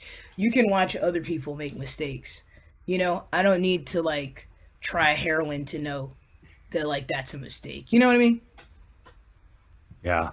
I mean, there's such a wealth of especially now, like YouTube is, you could learn anything you want on YouTube. But I think too, like, more than just music is to be a good person, like relationships, because that'll get you a long way. Certainly will. If you're a good person and you build relationships and you treat people with respect, I think that goes a long way. It's probably the most important thing. Yeah. Yeah. It certainly is, because when you're in you got to hang. You got to keep the hang going with good people. That's most of tours, the hang. So you can't hang. Yeah, so true. But the only other advice I would say too is, some people I see, they take the easy way out. You got to stay creative too. I think some people, you get sucked into some kind of thing to make money, and unless that's what you want to do too. But for me, I refuse to really take that path, you know, try to stay in bands that are writing and being creative. It's harder, but it's much more rewarding to me, at least, you know. Yeah, absolutely. Stay creative. Yeah. Keep reaching for different things. Go for it. It's okay to fall on your face. I do all the time. Me too, man. Yeah, it's like that's normal, you know. And then like you get up and you do some more killing shit. But you know, you got to figure out like what works and what doesn't work. You know, it happened the other day. I was like, oh shit. That's excellent. Whoops. Oh, I like God. how so much of your advice translates not just right to the drums, but also to life. Yeah, the path of least resistance sometimes is, you know, whatever, the Robert Frost thing, you know. I've lived by it. I've done okay, you know. I'm still here. Yeah. And I'm alive. you're still doing what you love at like such a high level. Yeah, thank you, know? man. Thank you. Yeah, you too, man. Just both you guys. Yeah, I feel very lucky, but I made the path too. I've been married for many years. I finally own a house out in the woods. I play every day, and it worked. It took a lot longer, but it's all right. Yeah, I understand. Russ was talking about creativity, and I was thinking about this in connection to improvisation. When you were an early drummer, like how did you learn how to improvise? Well, mainly we used to jam. I didn't really think about improvising as much as working on songs, but we'd stretch them out and jam, and things would come out of that. But it wasn't until later that I really worked on that more for me. But at the same time, we were always like, even back with that, I was talking about the guitar player I used to play with, we always would just do like these super long jams. But that was kind of what was happening back then, you know, like rock jams or whatever you want to call it was, you know. We would just open it up, you know. And then the more facility I got, the better I could get at that improving kind of stuff, you know. Yeah, improving really, I mean, kind of the same thing. It just started for me within the last maybe 6 years of like true improvisation, like writing compositions on the spot, not just like jamming, which are two different things. You know, yeah, we come from the jam band scene, so we can play a song for like 20 minutes, you know, but typically like there's some sort of structure there. There's no structure within the jam, but the actual song itself, you have somewhere to catapult from, right? But like true improvisation is a completely blank slate. Like there is nothing there. So that just really started happening for me recently, and it's incredible. It's one of my favorite things to do because a lot of it's all listening. Like that's all it is, and that's how, you know, if I'm listening, it like kind of informs me of my decision. You know, what I decide to do or how to react. Like it's very reactionary. Improvisationalists that I know of, Helen Gillet and Brian Haas, we've been playing a lot, and they've taught me so much, even just about the art form of it. So it's all still relatively new. Yeah, I mean, improv, maybe the last 10 years, I really started to dig into it. And, but I remember, you know, growing up in the garage with high school buddies, just jamming like we didn't know what we were doing. We were just playing music and, you know, stretching parts out and just having fun. But yeah, I mean, it's all about listening and answering yes and supporting everybody else while they support you. And it's like, it's a beautiful thing. Like, there's nothing like it. And it could bring you, like, you know, kind of into the now of, like, here I am, and I'm just, when you can stop thinking of what you're going to do or what you're doing, and you're just doing and reacting, like, that's kind of like the goal of where I want to be and what I want to experience. And that's kind of why I play music, just for those moments. It's all about that moment. Yeah, it is. Eureka moments. I mean, yeah. Okay. Go ahead.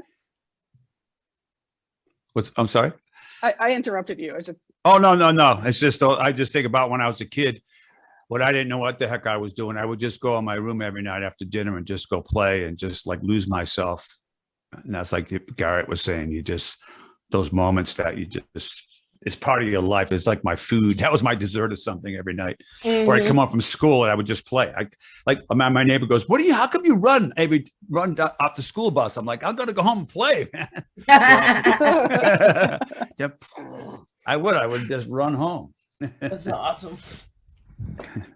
So I remember when I got out of high school, I didn't go to college right away, whatever. But I had a day job. So be coming up at 6 o'clock instead of 2:30 or something. Like, wait a minute, man. It's like I got less time to play here. This is cutting into my drumming. I Yep. was listening to an earlier interview by Nikki, and she says that there's two kinds of music: good music and bad music. So I was wondering if we could think about this in the context of improvisation, right? Like what makes a jam good or bad? Are the musicians listening? Yes, exactly. That's it. Yeah, yeah, because sometimes you get it all of a sudden. Okay, here we go. You get somebody's revving up already. I like to be very patient with it and let it evolve. Sometimes people dive them right in. It's like, oh, God, it's hard. It's hard for me.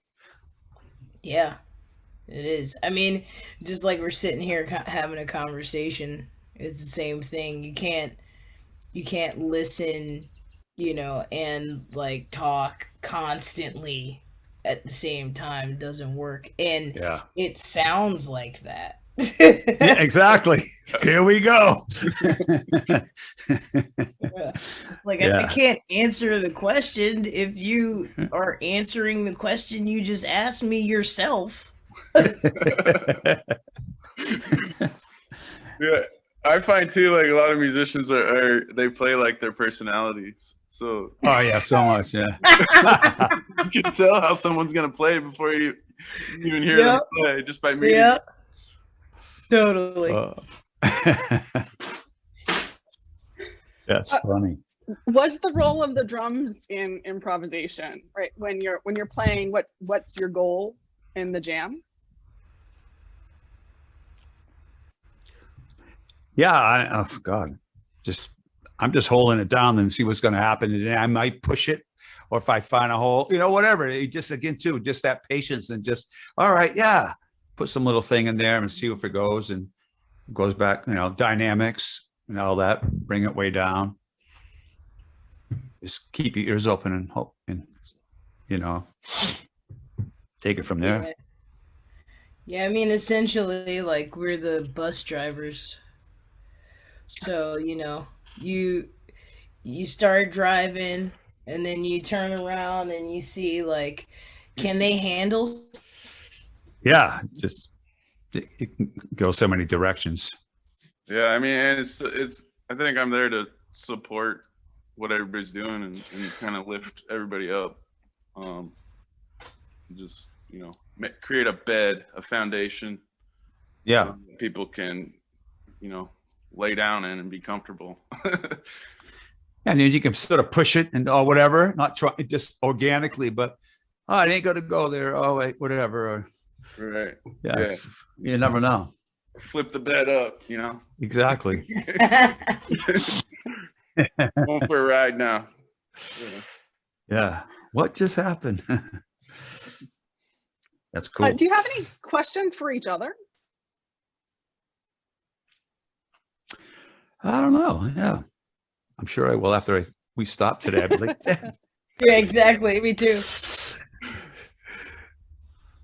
yeah, I don't know.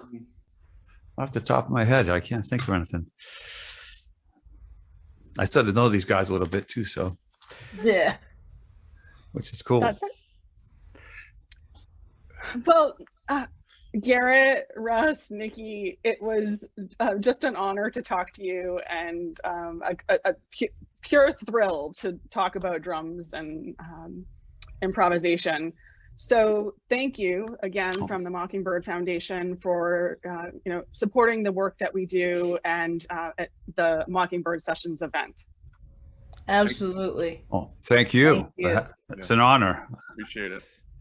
Yeah. Never take the stuff lightly. Appreciate it.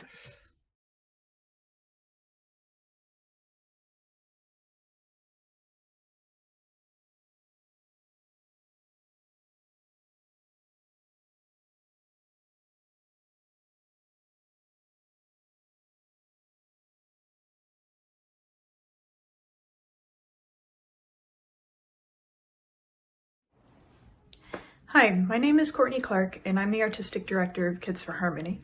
We would like to thank the Mockingbird Foundation for their continued support of our Kids for Harmony community. Support from the Mockingbird Foundation funds our teaching artists, which work with our students every day in an intensive, high-quality musical instruction environment, and they also build the positive, supportive relationships with our students and their families that make Kids for Harmony so successful.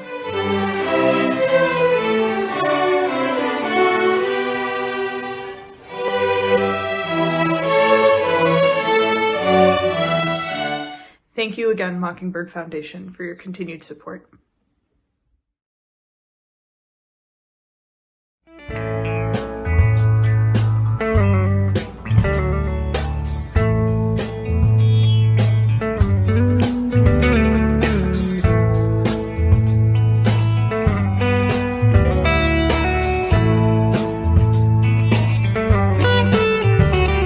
The first Mockingbird Foundation grants were 20 years ago to Art Sanctuary in Philadelphia, the New Mexico Jazz Workshop, and a music education program in a remote part of Alaska.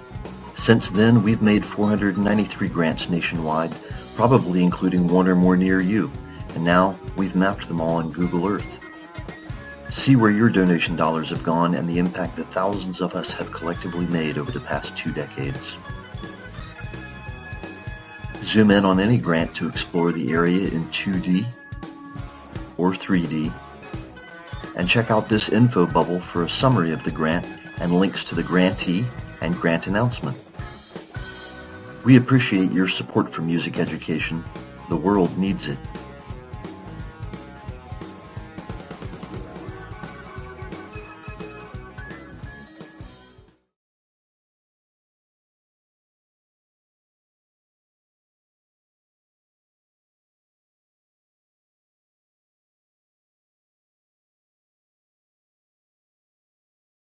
Hello everyone, my name is Rob Levine, founder and executive director of Beyond the Natural Foundation, where our mission is to empower the youth of our communities through music. I'm so excited, we're so grateful that we were able to receive a grant from the Mockingbird Foundation during 2020, one of the most difficult times in human history.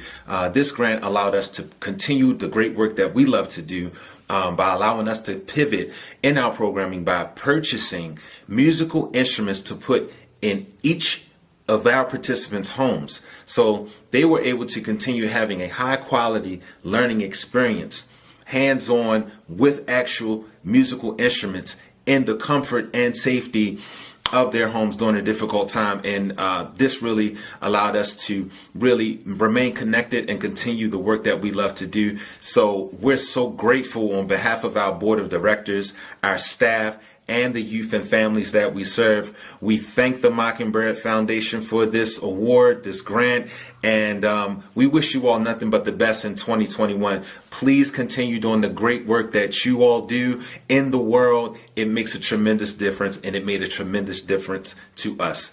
Thank you so much.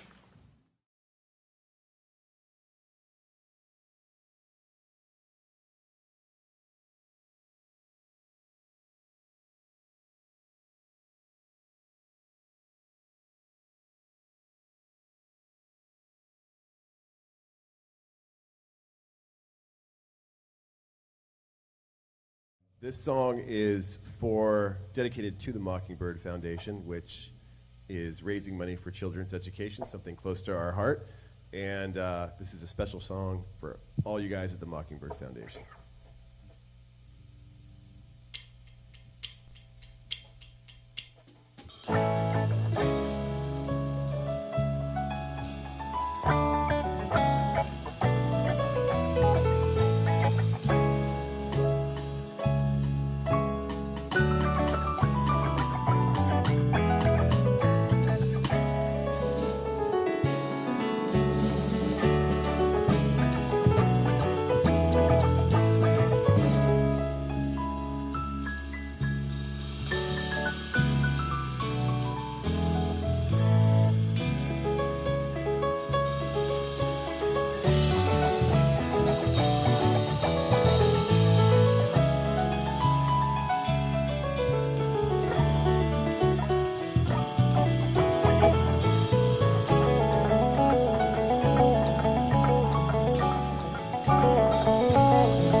peaches in bottles buried in my gut.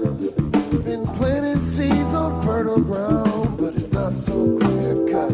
My mind has wandered from the norms to seek its pleasures and pains. 4 months in the sunshine and the rest was soaked in rains. I got a melodies inside myself, melodies from creator's shelf. I'd rather be returned to hell, richer than the greatest wealth. I'm here for your longevity, I pray for your prosperity.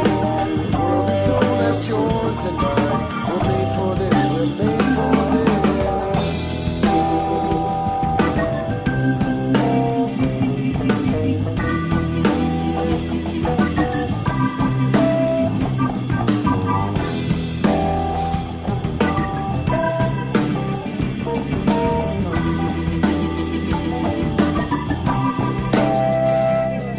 It seems we've lost ability to act on the clues.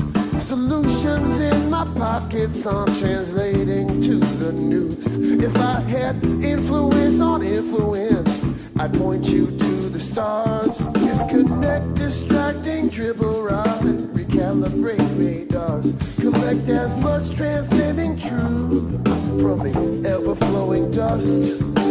Point the funnel backwards to the times of mindful love and trust. I got a melodies inside myself, melodies from creator's shelf. I'd rather be returned to health than richer than the greatest wealth. I'm here for your longevity, I pray for your prosperity. The world is no less yours than mine. Made for this, we're made for this.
This is the Ari Joshua band you're listening to, and there's music coming out that you should check out. I just recorded with Soule Monde, which is a duo of Ray Pekowski and Russ Lawton from Trey Anastasio's band, and I'm really honored and excited to be releasing some of that music soon that we made over in Vermont during the shutdown. And also on this bill is Delvon Lamarr, an incredible organ player and dear friend of mine who you should definitely check out. And I have a track coming out with him in a few weeks with Delvon Lamarr, and it's also featuring Skerrick. Please check it out and support all your favorite artists.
eyes covered in wool.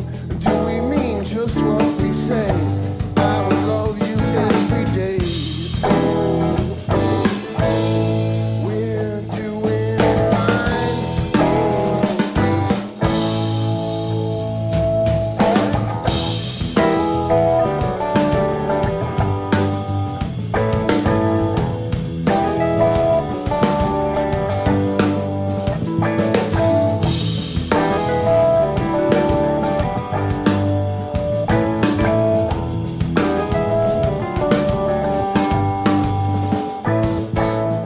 What I say and what I do, I am really fond of you.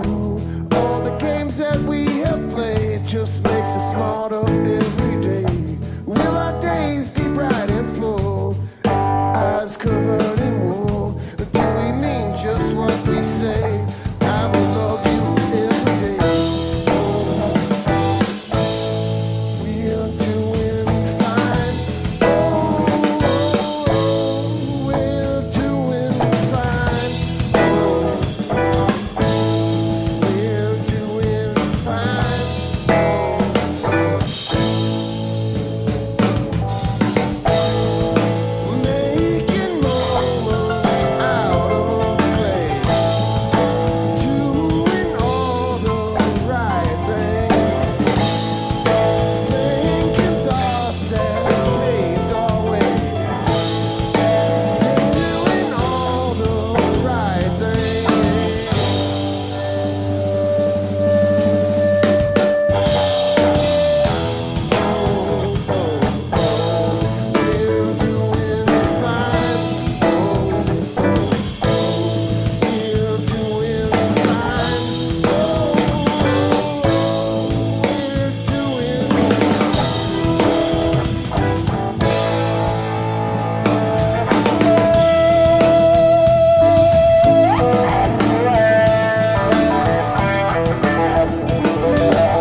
seek that home above, where I shall meet Grandmama one fine day. If I could hear Grandmama pray again, if I could hear that tranquil voice send amen, happy I would be. It would mean so much to me if I could hear Grandmama pray again.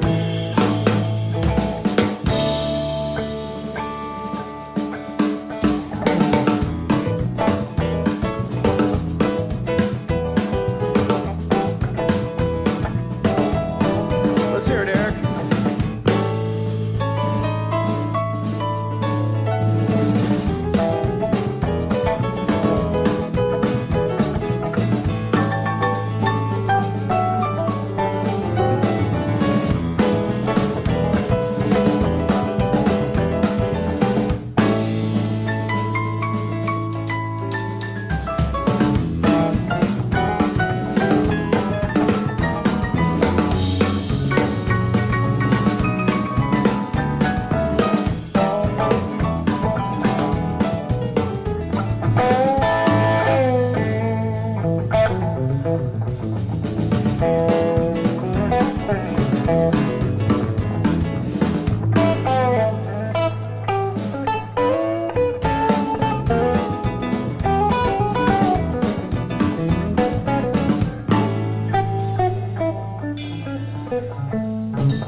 She often prayed that I on love alone rely, was always spreading comfort, hope, and cheer. And when she used to sing to her Lord and to her King, it was the songs that the angels love to hear. Oh, her work on earth is done, that life crown has been won, and she will be at rest in peace way up above. And some glad morning she, I know, will welcome me to that eternal place of peace and love. Oh, if I could hear Grandmama pray again, if I could hear that tranquil voice send amen, so happy I would be, would mean so much to me if I could hear Grandmama pray again. Oh, if I could hear Grandmama pray again. If I could hear Grandmama pray again.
quest of a wave, her angels in flames. She has no pain. Like a child, she is pure, she is not to blame. Poised for flight, wings spread bright, spring from night into the sun. Don't stop to run. She can fly like a lash, she can't be outdone. Tell me the cause. Baby, let me go, tell me love is not lost. I sell everything, but I love day to day, insanity's king. I will pay day by day, like I say, honey, it's you.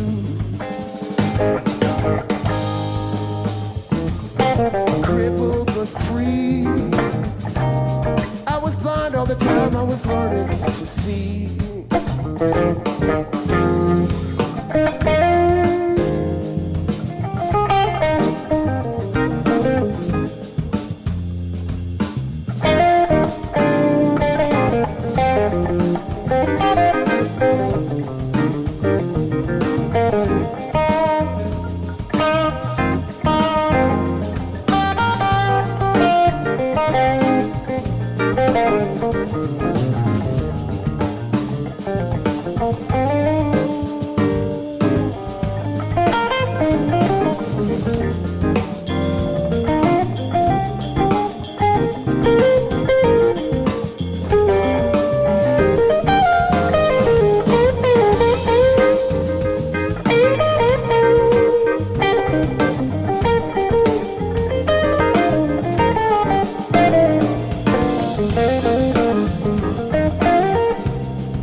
mother's face.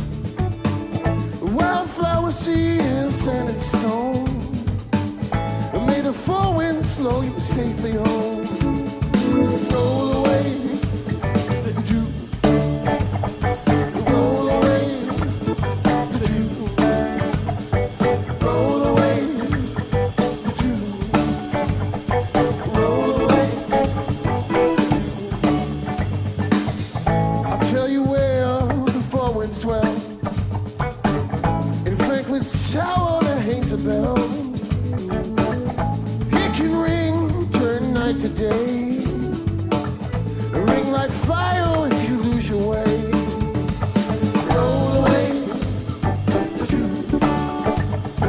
Roll away the dew. Roll away the dew. Roll away the dew.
God save the child who rings that bell.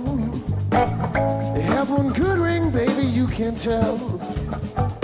One watch by night, one watch by day.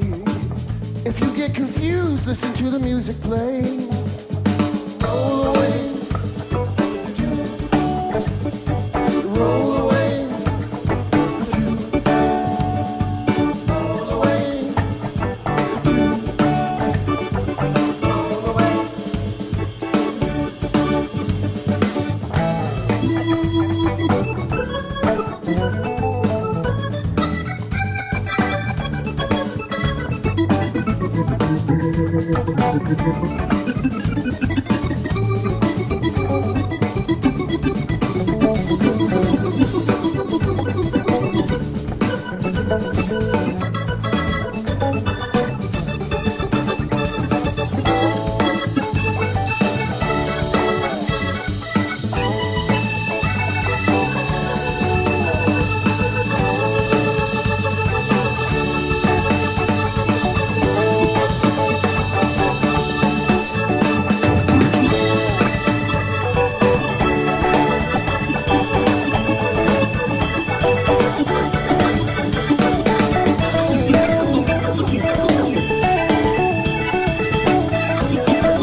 passed away.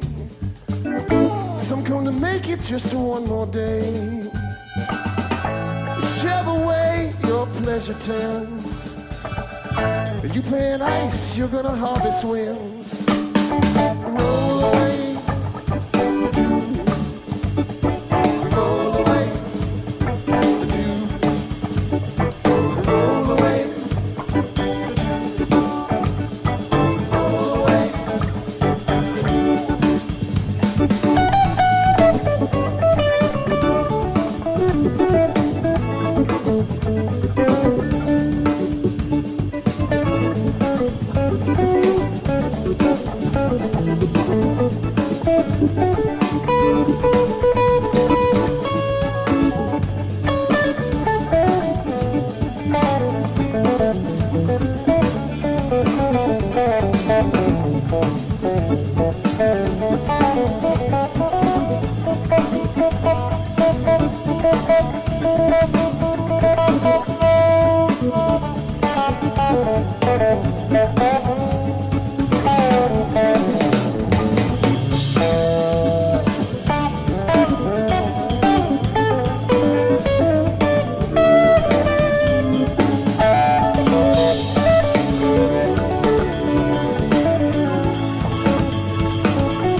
like falling hounds, a lighthouse key. Wildflower seeds, sailing wind. May the forwards blow you home again. Roll away the dew. Roll away the dew.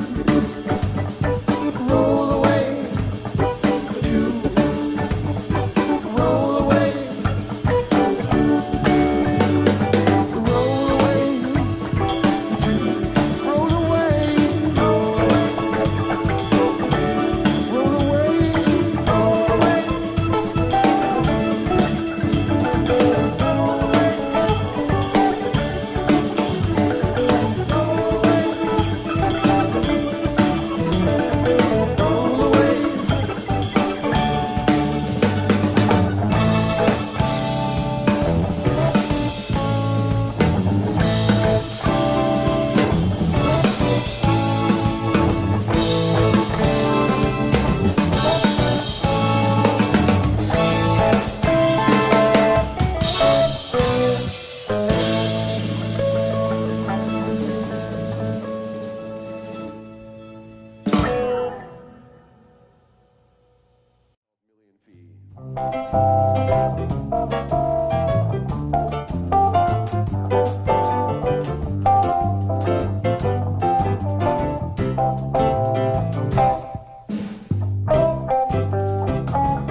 Take one on the piano.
from the cup of life.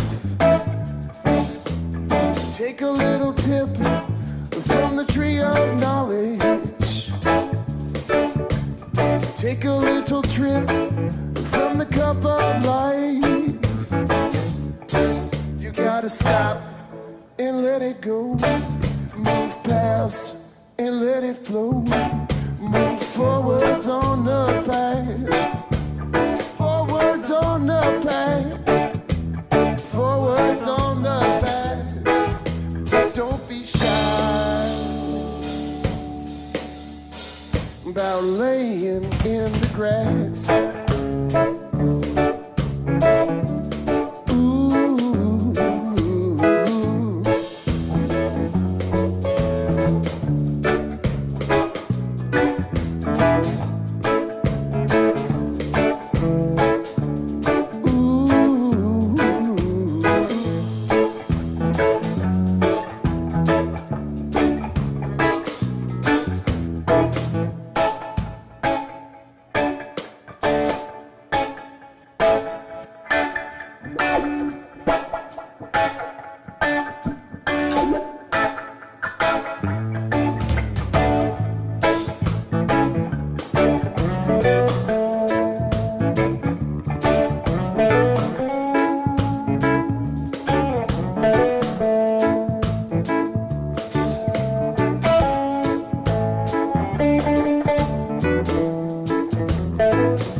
Take a little sip from the tree of knowledge.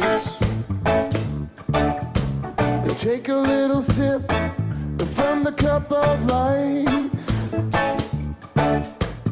Take a little trip with the tree of knowledge. Take a little sip from the cup of life. You gotta stop and let it go. Move past and let it flow. Move forwards on the path. Forwards on the path. Forwards on the path. Don't be shy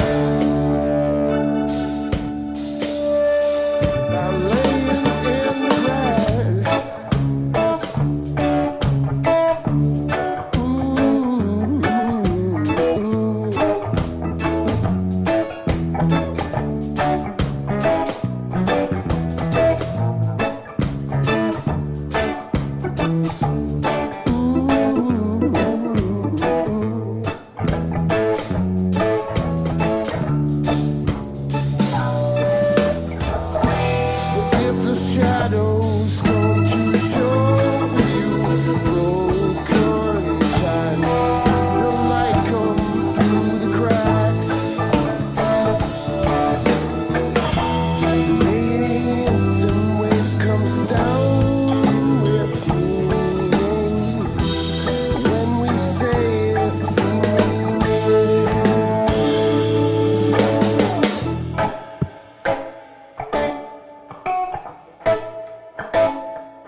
guitar is not too bad actually. What's going on? Can I talk to the camera? All right. Dan Wilson, jazz guitarist. Very happy to be doing this taping for Mockingbird in this beautiful studio. And that was a tune by Jaco Pastorius called Three Views of a Secret. Next, I'm gonna try to fuse together a bunch of my favorite Beatles tunes. So we'll see what happens here.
So now I'm gonna play an old hymn that I grew up with. A lot of musicians covered this. Johnny Cash covered it.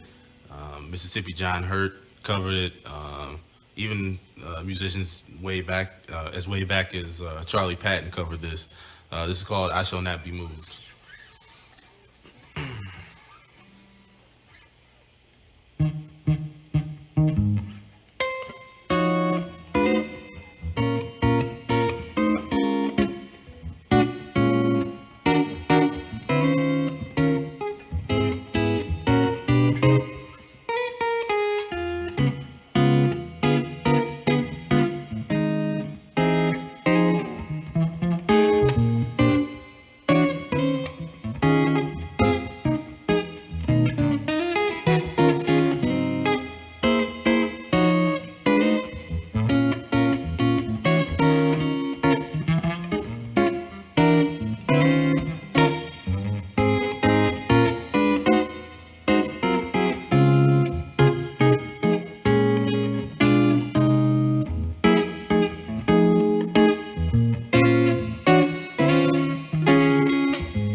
I think next I'm gonna play a tune off my new record. It just came out April 20th out on Mac Avenue Records. Brother Mr. Productions, produced by great Christian McBride. It's called Vessels of Wood and Earth. The name of this tune is, it's actually an old country tune by a composer named Ted Daffin. It's called Born to Lose.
Last but not least, we'll do a tune by the great Pat Metheny,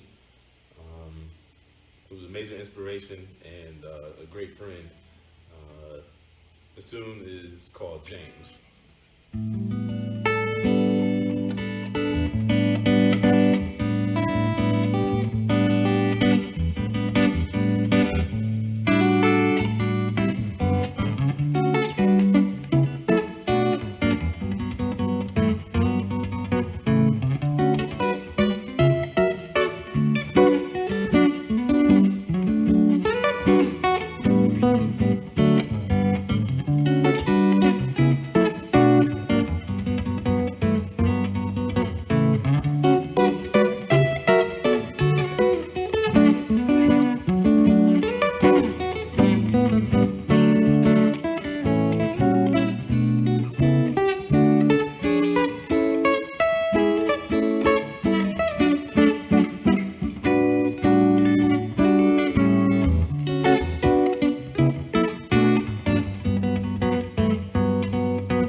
Thanks for listening. See you next time.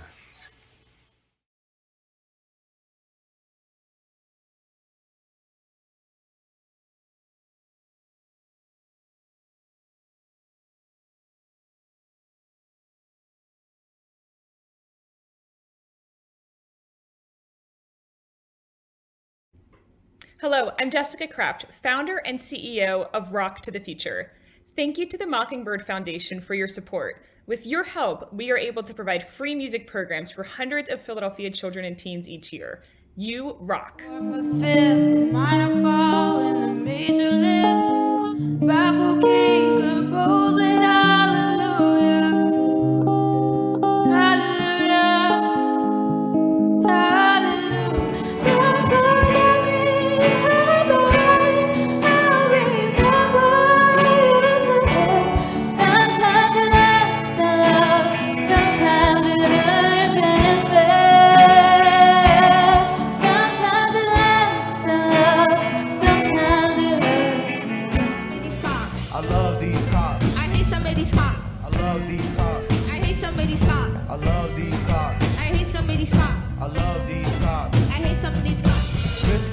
To put food on the table and all you want to do.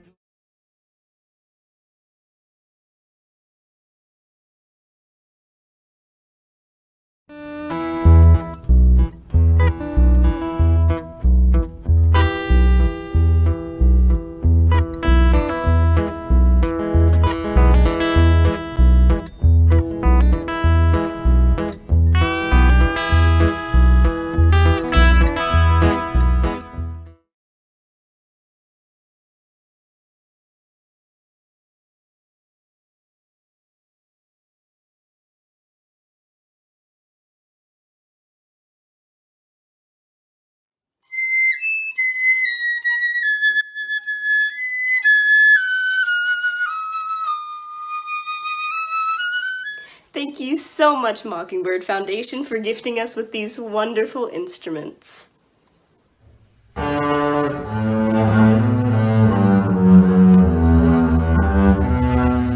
Thank you, Mockingbird Foundation, for gifting me with a wonderful instrument.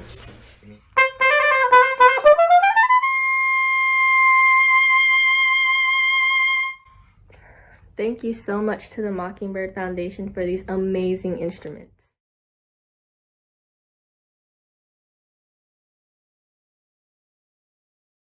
Hi, everybody. Happy anniversary.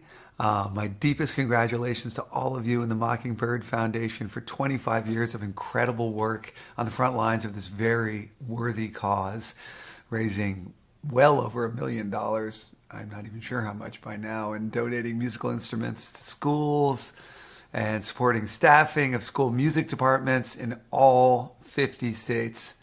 It's amazing. And the fact that this is a nonprofit organization and the fact that it was founded and funded by the Fish fan community is so deeply inspiring and humbling to me and to the rest of the band. We talk about it all the time. We all congratulate you and thank you for this amazing thing that you're doing. It's incredible, changing lives, and thank you. Happy anniversary.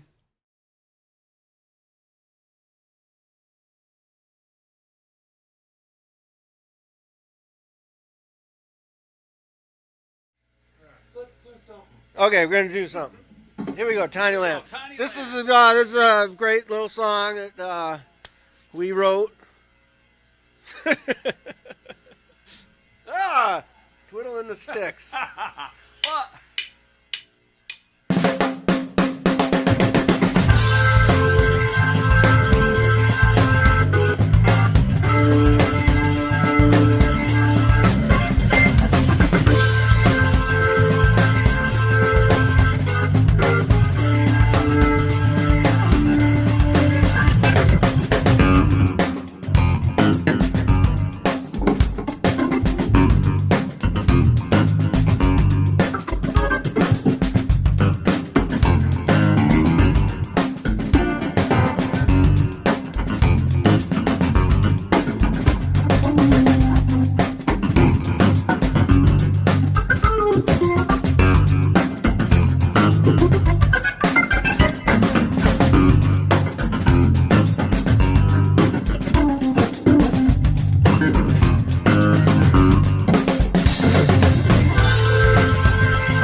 rolling. All right. Oh, fuck. Okay. No more swearing. There we go.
Do you want to do it just one? I mean, I just figured we'd keep it short.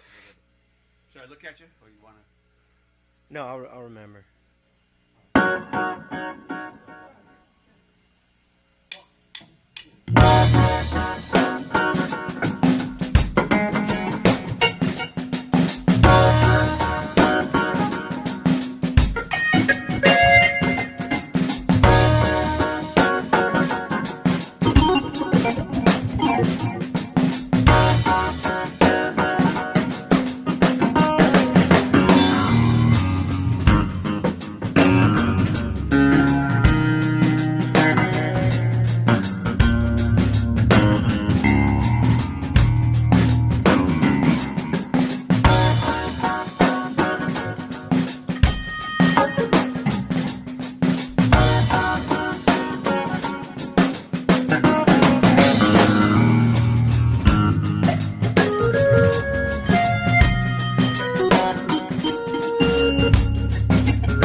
thank you very much, the Mockingbird Foundation, all the work that you've done.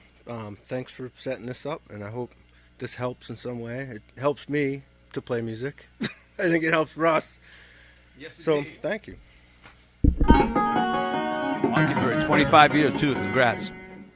What's that, Rick? 25 years, I know, Mockingbird. that's It's great. Woohoo!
That's a lot of noise.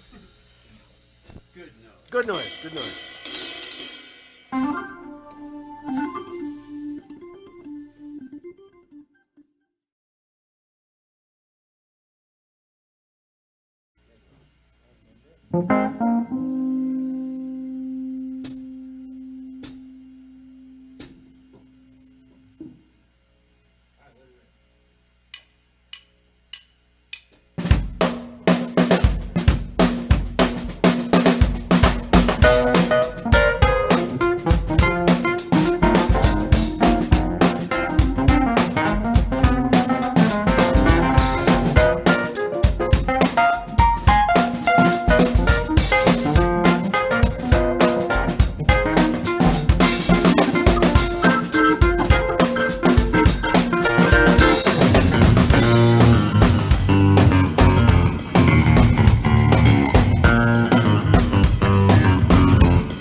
alternative endings. I love it. Yeah. It's all an alternative universe.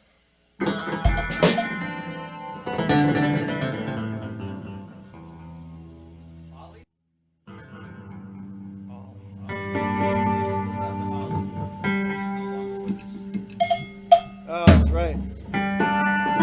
Ollie was a dog that ate Russ's sandwich twice, right? No, that was a lot of dogs like Russ. He has good. I I have my bag open. He has good sandwiches. Ate my sandwich. Ollie ate. All right. Okay, so this one.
All right, let's take 5.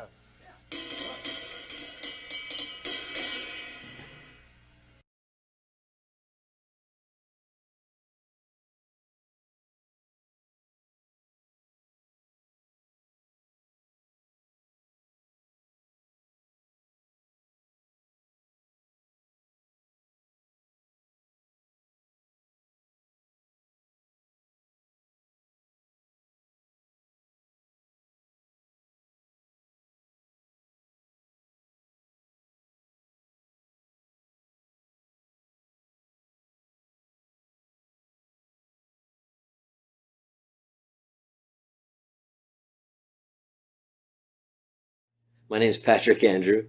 I'm the music coordinator at Mindsong Music, which I started 3 years ago at Civitan Foundation in Phoenix, Arizona. Every week we study songwriters and we write songs together as a class.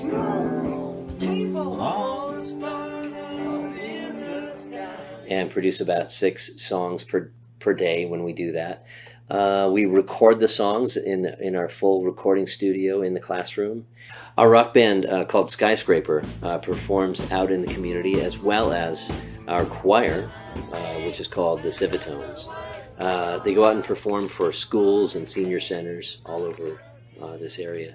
Music is a healing art, and when a member learns an instrument, it's working both sides of their brain and connecting new neural pathways, but also they're growing socially. So this gift from Mockingbird Foundation is going to allow us to put instruments into the hands of people who may not have had the opportunity before, and we're so grateful for that.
All right, what up, y'all?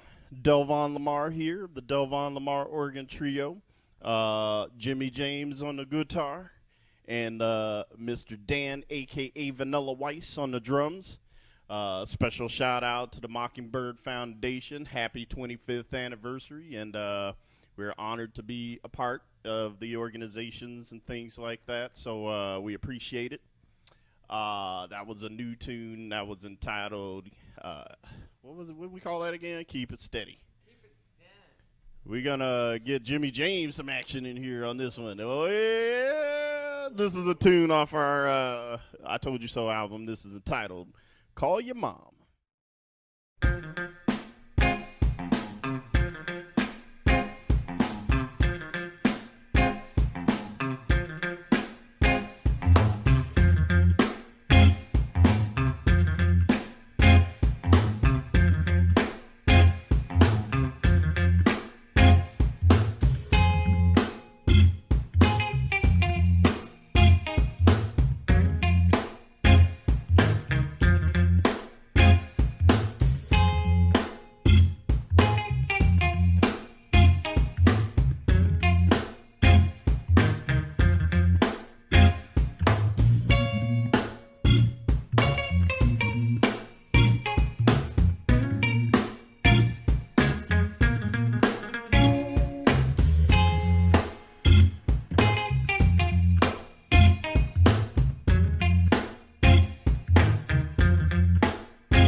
We're going to play another new one. This is entitled Chicken Leg.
story on this one.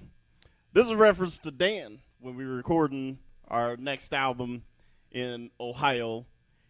He was warned about the oven, but he didn't listen. So he put a pizza in the oven.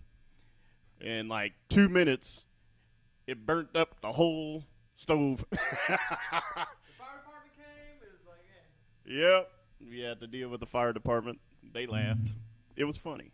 So we call it this tune Terry's Oven. We literally wrote it yesterday.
We want to feature Jimmy James on this one again. We'll play that one next.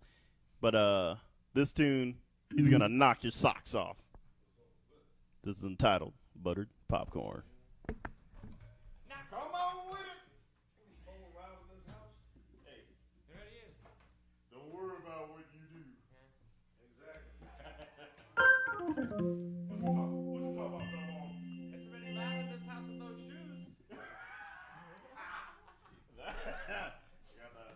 what? The high heel boots. That's okay though. If it's too loud, pull your ears together and do that. How about that? All right. He's part of the. If you notice his ears, he belongs to the earshot jazz. All right, here we go. All right. All right. All right, here we go. Ready?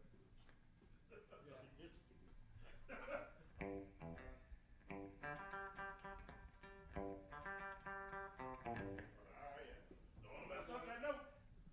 All right.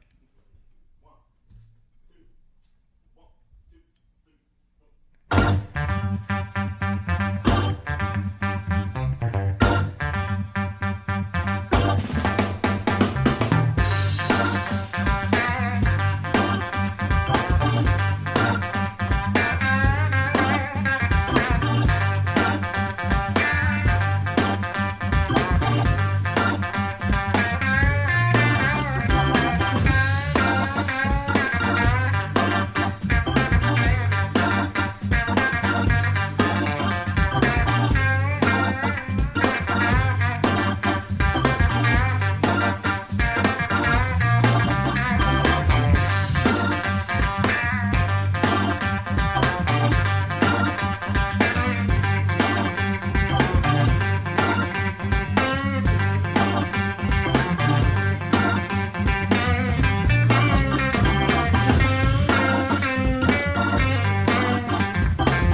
that was a tune off our I Told You So album that was entitled Girly Face. I wrote that for my daughter. She's my little girly face is what I call her. So, all right. We're going to play one more again. All right, we're going to play one more, and then we got to get out of here. Again, we are the Delvon Lamarr Organ Trio. Jimmy James on the guitar, Dan Weiss on the drums, a.k.a. Vanilla Weiss, and my name is Delvon Lamarr. Thank you guys for tuning in, and thank you Mockingbird Foundation for having us.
thank you guys. Thank you guys. And thank you guys.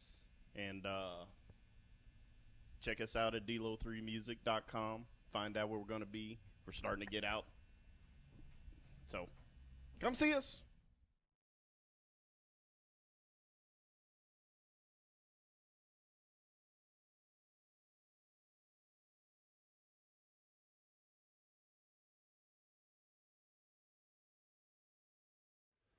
Hi, I'm Melissa Walker, founder of Jazz House Kids. I'm Christian McBride, artistic director. For 18 years, we've been an instrument for change, helping young people flourish on and off the stage.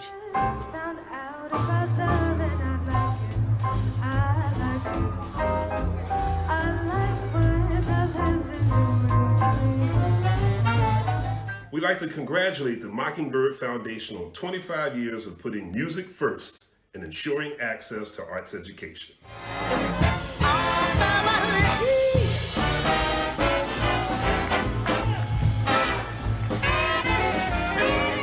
And we want to thank you for your special COVID-19 Relief Fund grant.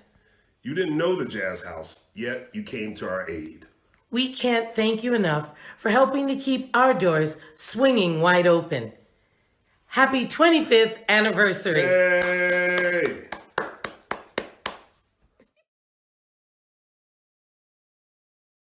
Hi, everybody. Happy anniversary.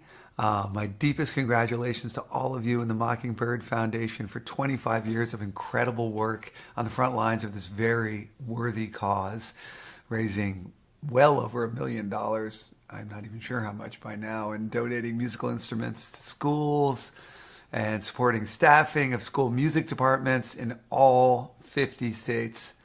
It's amazing. And the fact that this is a nonprofit organization and the fact that it was founded and funded by the Fish fan community is so deeply inspiring and humbling to me and to the rest of the band. We talk about it all the time. We all congratulate you and thank you for this amazing thing that you're doing. It's incredible, changing lives, and thank you. Happy anniversary.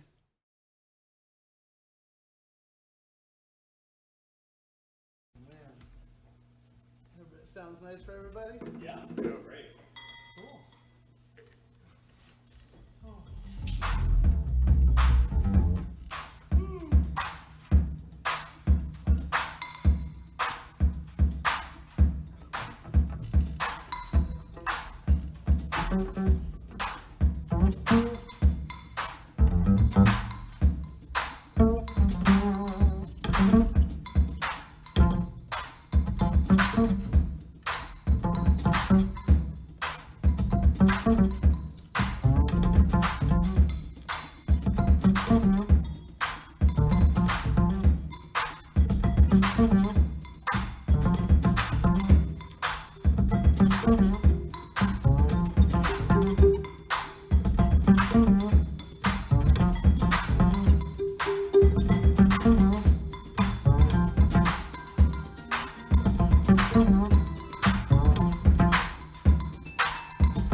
For more than 20 years, Music and the Brain has empowered educators to build students' skills through a sequential general music curriculum using whole class piano instruction. We provide ongoing professional development and a new flexible learning management system for lessons featuring virtual piano recording submissions, teacher customization, and equity for all learners. Music and the Brain would like to thank the Mockingbird Foundation. At the start of the pandemic, we quickly created a sample lesson website we called Music and the Brain at Home to offer schools emergency resources for educators and students to access online using the unique Music and the Brain lesson approach. Now, a year later, we are proud to announce we have created a robust and flexible learning management system we call Music and the Brain All Access. Partner schools will have access to music educator and student accounts to support synchronous and asynchronous instruction. If you don't have a keyboard or a piano at your home, for the kids, you get to use something called an interactive keyboard. And you could tap or press on any key and it will play it like a regular keyboard. And it's very cool and it's very fun.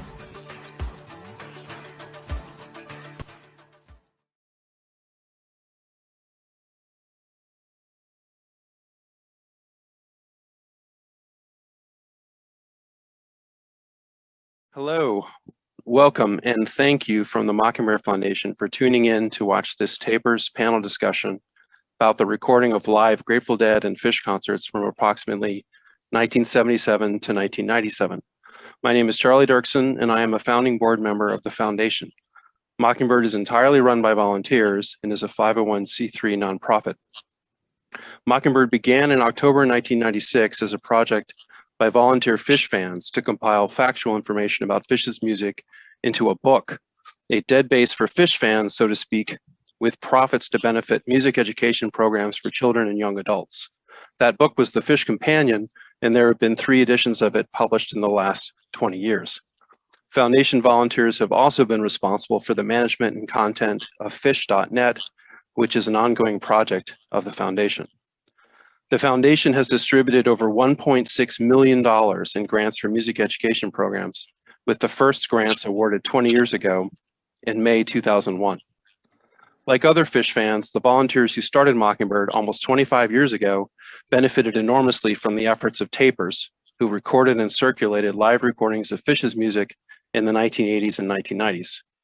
Today for this panel, I'm joined by 6 tapers who made thousands of recordings from the 1970s through the 1990s of live improvisational rock concerts.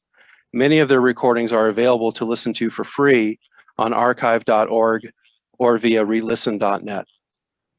First, we'll speak with Dr. Robert Wagner and Charlie Miller about Grateful Dead taping in the 1970s and 1980s, and then with Parker Harrington, Todd Ahrens, Elliot Byron, and Craig Hilwig about Phish taping in the 1980s and 1990s. Some of you may have heard of Dr. Bob, as he's commonly known.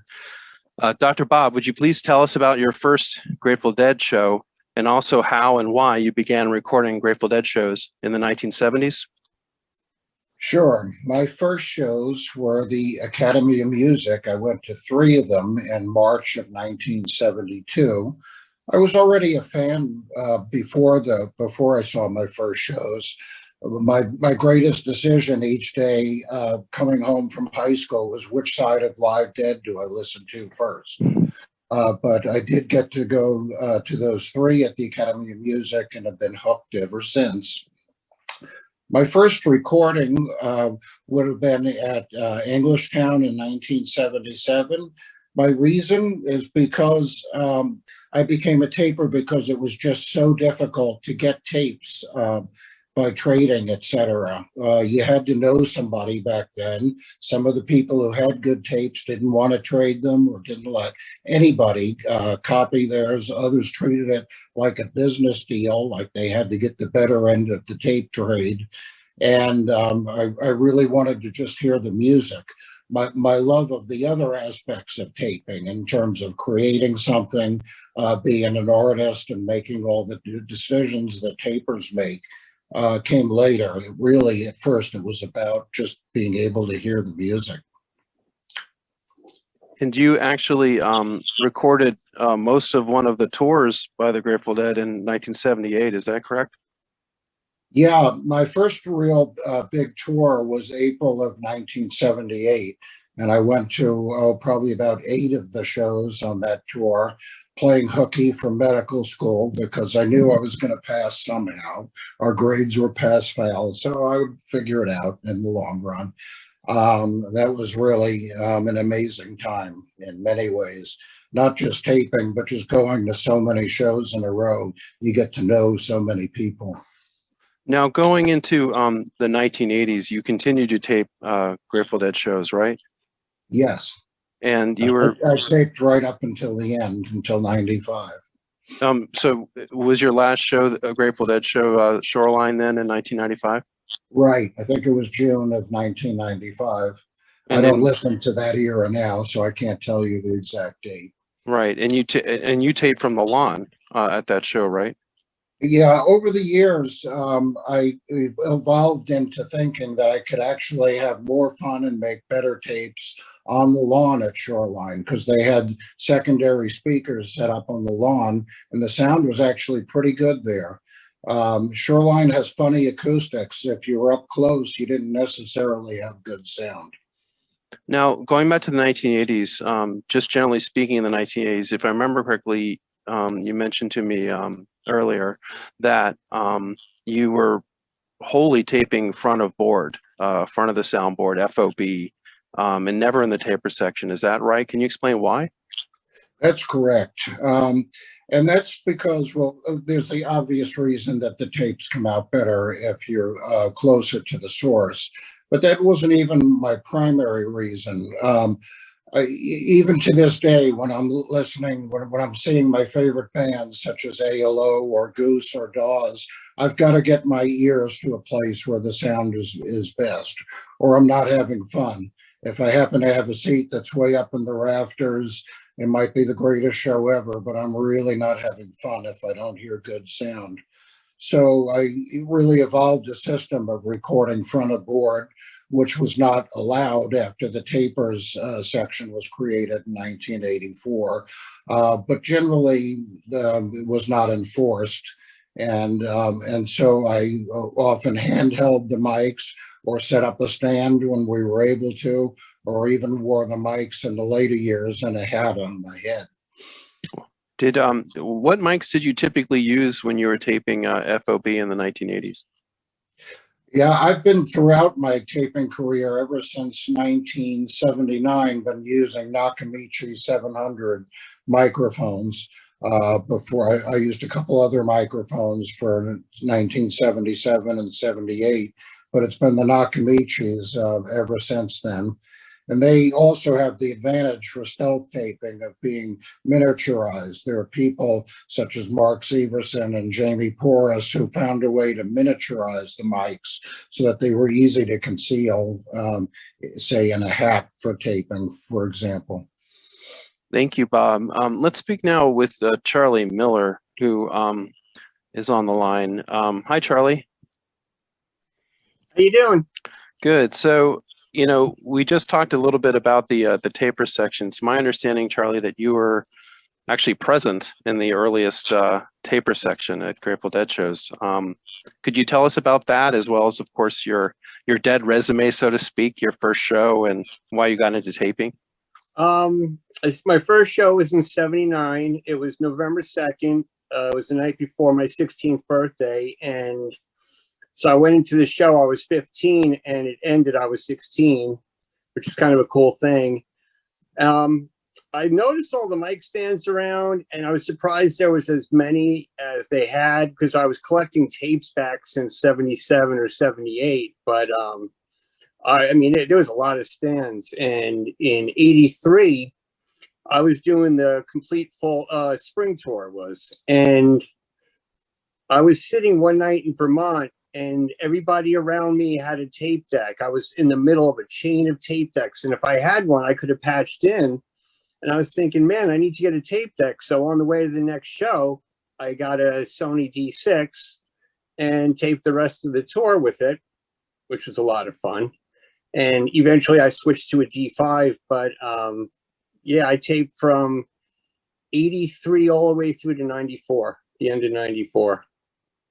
And generally speaking, did you patch out of people who were, had mics that you appreciated, or did you have your own set of mics and I'm speaking really about the mid 80s to the late 80s? Well, when I first started, I was patching, but by 89, 90, I got my own mics, and I had a friend who had a pair of mics, and I bought a 4-mic mixer. So we would bring 4 mics to the shows, and we would mix them right there, and it was a lot of fun. And that was like basically 89 through 94 that you would mix them as well? Yeah, we were doing that 89 through, actually, we went to the 4-mic mix in 90. At Cal Expo, and we did that through 93. And then on the fall tour in 93, I didn't bring my mics on tour with me, but I brought a deck, so I was just patching then. And then after that, we just did various things in 94.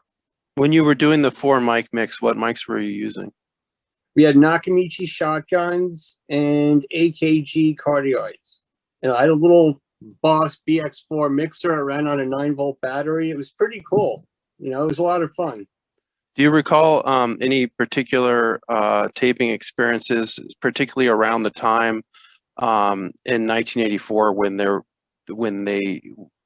GDTS, if I remember correctly, because I had to look it up, when they first offered a tapers ticket? Do you remember there being like some politically sensitive, so to speak, issues with respect to tapers and non-tapers?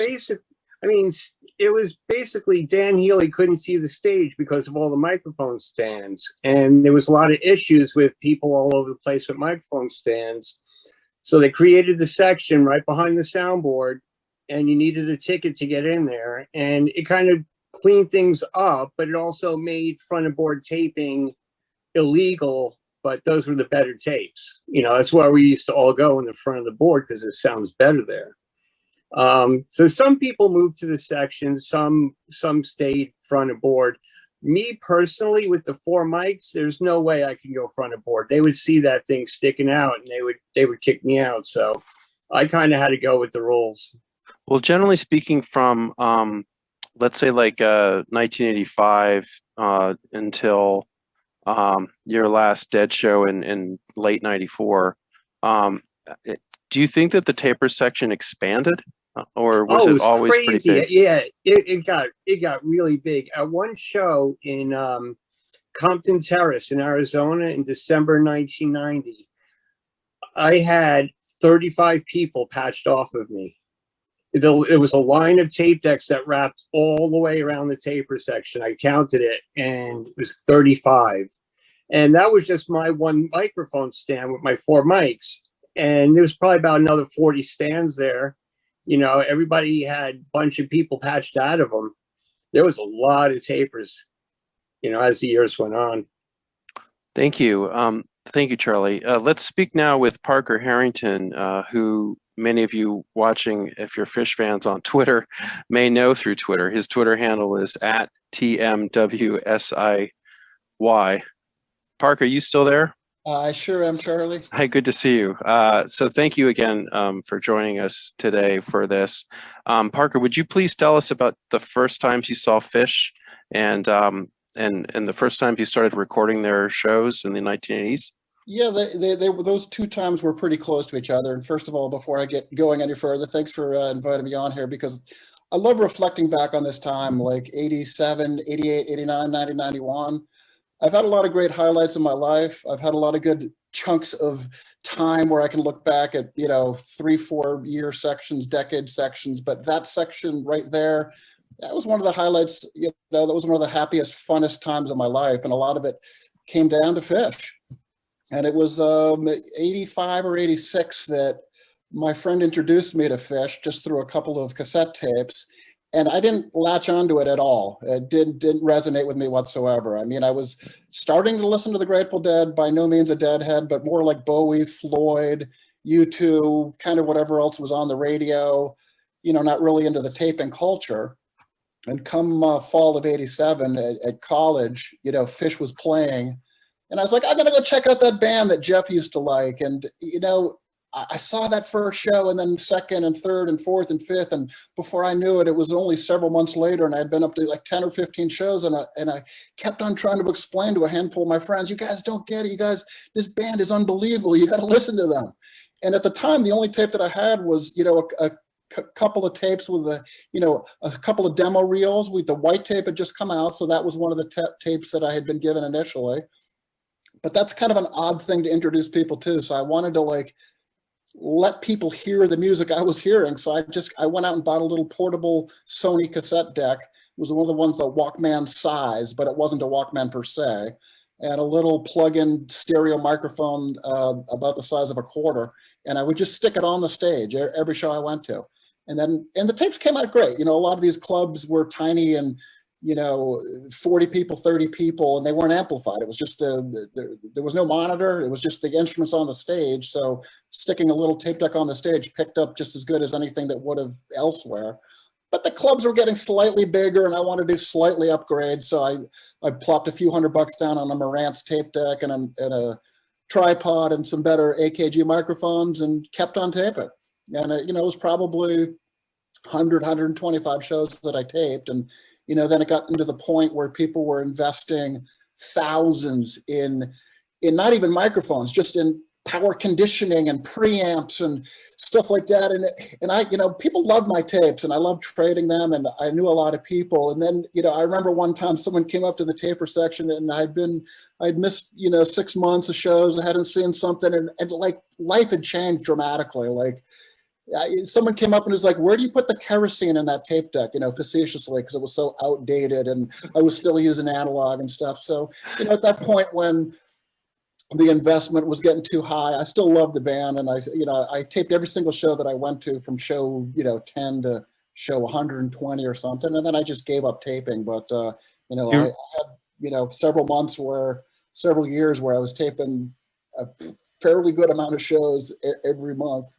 Do you recall, specifically what the first show was that you taped with that? The first show that I taped was at Hunt in the fall of '87. I think it was one of their last few shows there, a really tiny room. And, when I came back to Ithaca, I was going to Cornell at the time, and, I wanted to have something, because we were going up to Burlington to check this band out periodically. And I came back, and then I started taping. They would play the place in Ithaca called the Haunt, which is no longer there, and small clubs like that, Clementines or Clements in Syracuse, and mostly bars. And it was mostly bars in, 1987, 1988 and stuff like that. So where were you putting the mics when you were in those clubs and bars? The first few dozen shows, it was literally on the stage. I would just get there a little early. You'd go in. You wouldn't need a ticket, of course, back then. It was just, pay the bouncer sitting on the stool $5, or sometimes there was no cover charge. They'd stamp your hand, let you know that you had paid, or check your ID. And,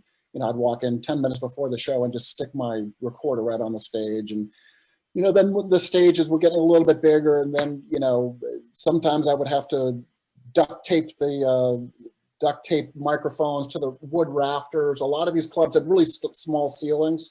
So just like a step stool or a bar stool, you get up to the roof, and you would just ask the bouncer or the sound guy or Paul, hey man, can I put some microphones here? And, back then at the time too, Paul was, you could plug into the soundboard periodically too, if he wasn't harried or busy, and, you would just find a way there. But I mean, I zip tied stuff to lights, to AC, ceiling registers, to anything that was sturdy.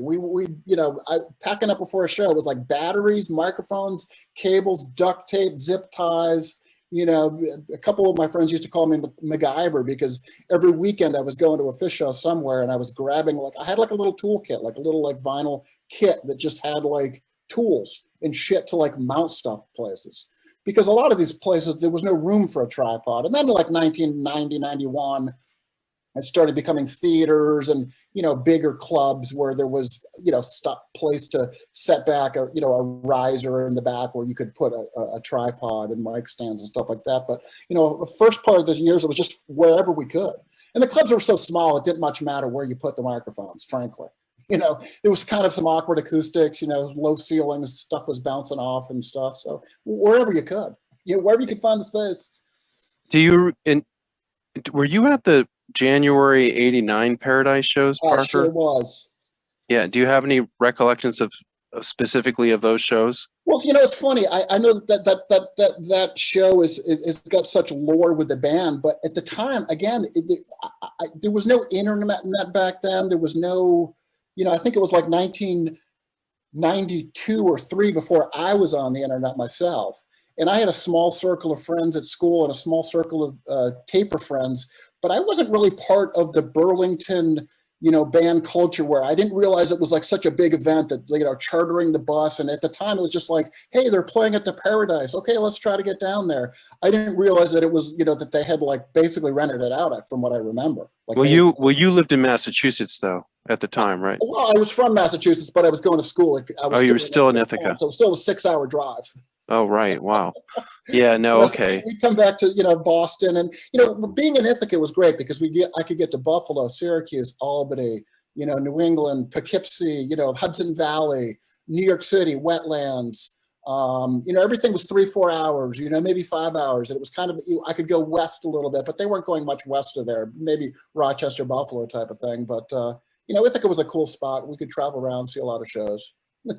So you were really in the thick of it when Fish was basically phenomenologically growing, and from '89 through '94, '95, 91. You blinked, and I always tell people, I make an analogy to Amy's Farm, that was kind of like, that was like almost an end of an era. That was like when the genie was definitely out of the bottle. When that word got out, I just knew that fall, that the venues were going to be getting bigger, and, clubs that they had been playing in the Haunt, all of a sudden it's the State Street Theater, or it was a Clements Brew Pub became, the old State Theater, whatever. They were upgrading the venues, and that was right around 91, 92, and then things just went stratospherically after that. And then, a lot of the shows, it was me and Kevin Shapiro taping, for example. Kevin Shapiro, the Fish's archivist, one other right? Person, or maybe no other people. And then, before long, it was, 12, 15, nothing like what, Charlie was talking about, 35 people. But, it wasn't that long before there were, decks with, a octopus of squid wires of, 15 people off of a deck or two. And, it got stratospheric pretty quickly. Absolutely. And I remember seeing it, I remember going to places with 500 people. Like, this band, I can't believe they're selling 500 seats. I really thought, I love Fish, but I never thought that they would get to, when they were playing the Boston Garden and even the Centrum and places like that. I was like, oh my God, this is a band that, we'd seen 14 people in a dorm room. Yeah. It was late '94 when, they played the Centrum and the Garden, right? Is that right? Yeah, on the New Year's run. But you mentioned Amy's Farm. Did you tape that with your own mics, or did you patch out at Amy's Farm? My own mics. Yep. Do you recall like how many people patched out of you at Amy's Farm? I probably had 2 or 3. I never had the best mics in the group. Everyone knew they could depend upon me. I'd always have fresh batteries. I'd always flip at the right time. I knew exactly, I was pretty good. People would always look over at me like, trying to get the check. Should we be flipping after here? Because like back then, before digital, it was like, the flip, especially in the second set, was critical. And you knew the music. That's why you were able to flip. What's that? You knew the music. You knew when to. Right. So, like, I was kind of dependable in that way, but like, I didn't have the, $5,000 mic. So I would have a couple of people, hey, man, you mind me patching out of you? And I'd be like, sure, you can patch out of me, or you can patch out of him. His microphones were like, 16 times the price of mine. But, there were probably a couple dozen people taping that show. Yeah. And to be clear, you were taping analog up until the end. That's right.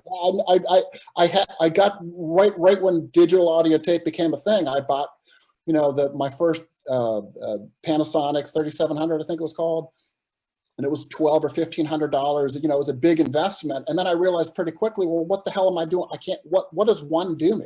It's not portable. People might send me some tapes, but I'm not going to be trading analog. So I had to get a second, to make copies and stuff, and to keep the trading going. So I did that for a few years, but never portably. Did you typically use a 100-minute tape for second sets and a 90-minute tape for the first? No, almost always 90. Almost always. You just knew when to flip them. So Just knew when to flip them, and it was it was like one song could make all the difference. right. And you am I right that you said you taped at Hunt's, you taped at the Paradise, you taped basically at most of the venues. All the venues that Fish has been storied at in the late 80s, early 90s in the Mid-Atlantic and New England, and even down to like the Cat's Cradle and Tracks and, some of the 8 by 10 Club. I think In 91, right. Yeah. Up and down the East Coast, Mid-Atlantic. I did some Georgia stuff. I did some North Carolina stuff.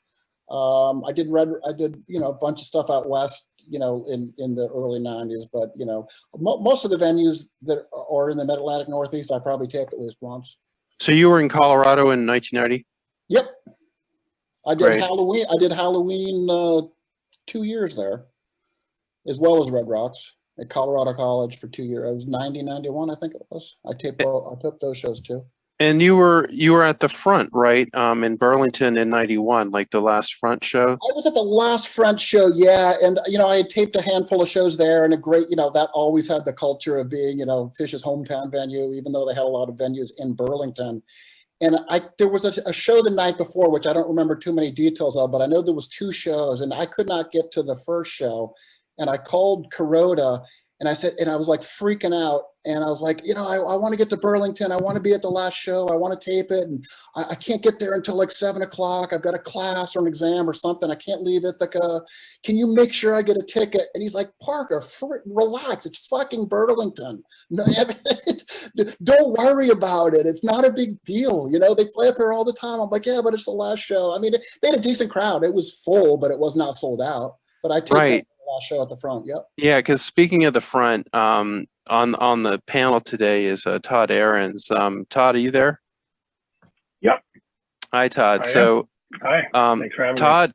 Todd actually taped the final 2 front shows, I believe, right, Todd? And then you were apparently the only taper at that At the 511 night show. before it was a 21 and over show. So Yeah, tell us about that show. Well, I didn't have a lot of experience at that time, and the guy Dave I was traveling with, he couldn't get in. He wasn't 21, so he gave me the rig to bring in and tape. We borrowed our friend had lent us his DAT and his Sheps.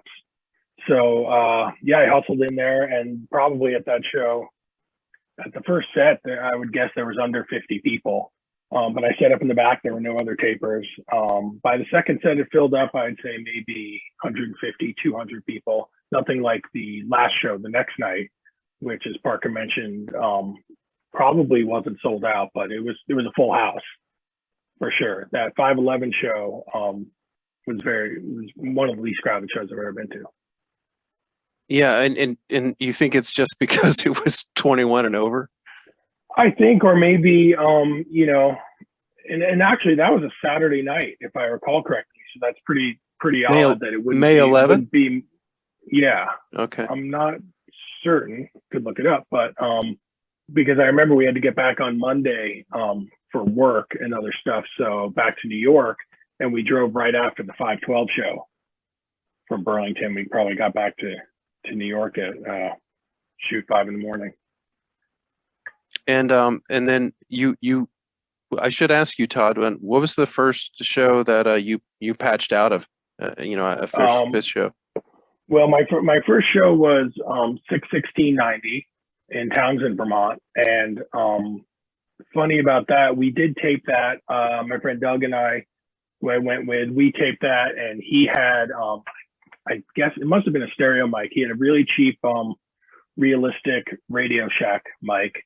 But at that first Townsend show, which is an amazing venue, Paul let everybody patch out, but Doug wanted to run the mics. So we ran the mics, and almost everybody took the patch.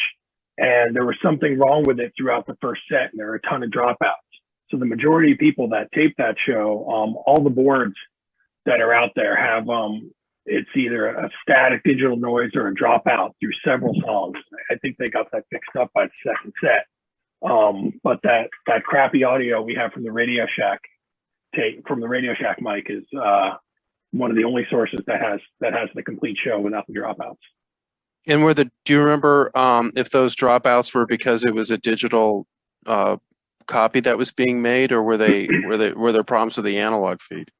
Yeah, I don't know, because I would imagine at that time almost everybody was analog that was taping there. June 90, spring June of 1990. Yes, spring of 90. And the PA wasn't dropping out for the band. Right. It was just that feed. So I'm guessing, The bad signal cable or problem. something. Right. Yeah. And Todd, you actually taped with Dave Shankar, like Yep. almost the entire July 1991 Giant Country Horns tour, right? Yeah, well, we did a bunch of the end of spring, April and May '91, and then all of the beginning of the Horn tour, and then Dave dropped off. I didn't go down to Atlanta, and then we did Amy's Farm as well. But yeah, it did taped everything at least through Battery Park, through New York. Arrowhead. I can't remember if Academy in New York was before or after Arrowhead Ranch. Arrowhead Ranch, I believe, was like July 21st, Yeah, 1991. 21st and 22nd. Yeah. Yeah, that was the digital soundboard of Arrowhead Ranch is what helped get me back into Phish back then. It was just such Great show. it was a great show, an amazing show, actually, I think. And Cool venue. and that's from, I wasn't there, but I mean, I remember when I got those D soundboard tapes, they kind of blew my mind, frankly, and especially with the horns, hearing Phish at the horns for the first time like that was really incredible. Great weekend. And speaking actually of Arrowhead Ranch, also on the panel is Elliot Byron. Elliot, you still there? I'm still here, yep. Great. Elliot, thank you for joining us. And it's my understanding that you actually got it with Phish at Arrowhead Ranch in July 21st, 1991, even though, of course, you'd been seeing them for a while. And I should say to people watching that some of you may know Elliot from his work at the Capitol Theater in Portchester, New York over the years. Elliot, if you would please tell us about your first Grateful Dead show as well as your first Phish show and the first times you began taping both Grateful Dead and Phish. Sure. I saw my first Grateful Dead show in 1987. It was between my junior and senior year of high school. We went up to Foxborough and saw the Grateful Dead and caught that bug pretty quick. And then, would see, tons of shows up and down the East Coast. And at one point, a friend of ours, we were heading west to Oakland for the Chinese New Year shows in February. And a friend of ours could not make those shows, and he had a tape deck, so he bestowed his Sony D6 cassette deck to me, and I brought it out west, patched in, and recorded my first Grateful Dead show. And the concept of being able, after years of, not being able to hear the shows right away, having that to play in the hotel room, in the car, on the way to the next shows, that was just such a great concept to us. And so I got my own deck pretty quick after that and started taping everything I would go see. And at the time we were seeing tons of New York City bands. And I had seen Phish once at the Wetlands before that in 1990, but it wasn't like I was going to see Phish that night. We just hung out at Wetlands every night. And that's just who was playing one night when we were there. And a couple of months after that, we were going up to Arrowhead Ranch to see a bunch of New York City bands that were playing over that weekend. And Phish was the headliner those nights. And that's when I really caught the Phish bug. Seeing them with the Giant Country Horns up there was a fantastic show. And that was my aha moment for Phish. And I was all in at that point. What was the first Grateful Dead show you taped? Was it the Mardi Gras? It was Mardi Gras in 91, I believe. Yeah. Right. And then, is that when you got the taping bug, so to speak, or was it later? Oh yeah, that was, we were really grooving on the fact, like I said, that we could listen to the shows right away after it. And soon after that, I bought a Sony D5 and would patch in, and then ended up getting a set of Nakabichi 300 microphones soon after that. And that the rest, as they say, is history. Do you remember when you got those 300s? No, I can't recall that right now. I don't have that encyclopedic memory that most people have. Back then, it was a blur. If I'm correct, though, you recorded the Roseland Ballroom in '92. Was it with Sheps? Sure. There was a friend of ours. We had, through the years, we were patching out of different microphones, and made our way to recording with DAT decks. So there were points when, between me and my friends, we had 3 or 4 different decks running, and we would patch out of different mic setups at each show, and quickly realized that certain microphones were giving us much better results. And a friend of mine who had done pretty well for himself at the time, he started commenting that the way we were listening to stuff in our cars and our little speaker systems were just not revealing the capabilities of the recordings that some people were making. And he had the wherewithal to tell us, if you could have any set of microphones, what would you have? And we told him we thought the Sheps were making the best recording for what we were doing, and he went out and bought a set and basically told me to just keep using these. And that's how it happened, for me at least. And he just knew that was the best thing to do. We were going to spend the time making the recordings. We might as well make the best recordings possible. And it just dawned on me that for those watching who may not, understand, we should probably talk about batteries and about tape flips, because, most people don't listen to cassette tapes anymore, obviously. And cassette tapes, back in the day, I haven't even tried to buy any recently. I assume they're still available, but they used to be 90 minutes, 100 minutes, 110 minutes. And when you're recording with one, you'd have to flip it. And usually the batteries would be fine for an analog deck. But my understanding is, and correct me if I'm wrong, Elliot, but like with DAT, when DAT showed up, initially the batteries wouldn't last long, right? And so you didn't have to worry about generational loss with analog or flipping a tape, but you did have to worry about the batteries dying on you with DAT. Sure. Right? We, when as Parker alluded to, the big trick at Fish, and at some respects the Grateful Dead, was when to flip your tape. At the Grateful Dead it was easy. The first set, one song would end, you'd flip your tape over and just hit record and start going again. Anytime there was a break towards, after 40 minutes into the show, you could flip and go. And second set was easy. It always fell during drums and space. It was, you let the tape run out and then flip it over. And if you missed them, a second or two of drums here and there, nobody really minded. But at Fish, it became, a little game where to flip the tape. And if you flipped too early, you ran the chance of running out of tape before the end of the set. So when DAC came along, the tapes were, much longer. But the portable decks, the batteries that they came with were, at their maximum peak, brand new state, could only record for 40 to 45 minutes. So and there was no AC power available to us at the shows, still isn't to this day.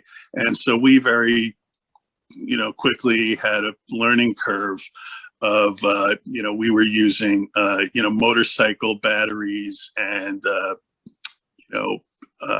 emergency lighting for, stairway lighting batteries, 12 volt, 6 volt, lead acid power supplies that could run, much, much longer. And we figured out how to tap into the AC power port on the side of the deck and get those decks to record, much, much longer periods of time. And it changed everything. And at that point, when we were making digital recordings, everybody having, this long chain of decks wasn't as important anymore, because, when everything was analog, having the master mattered.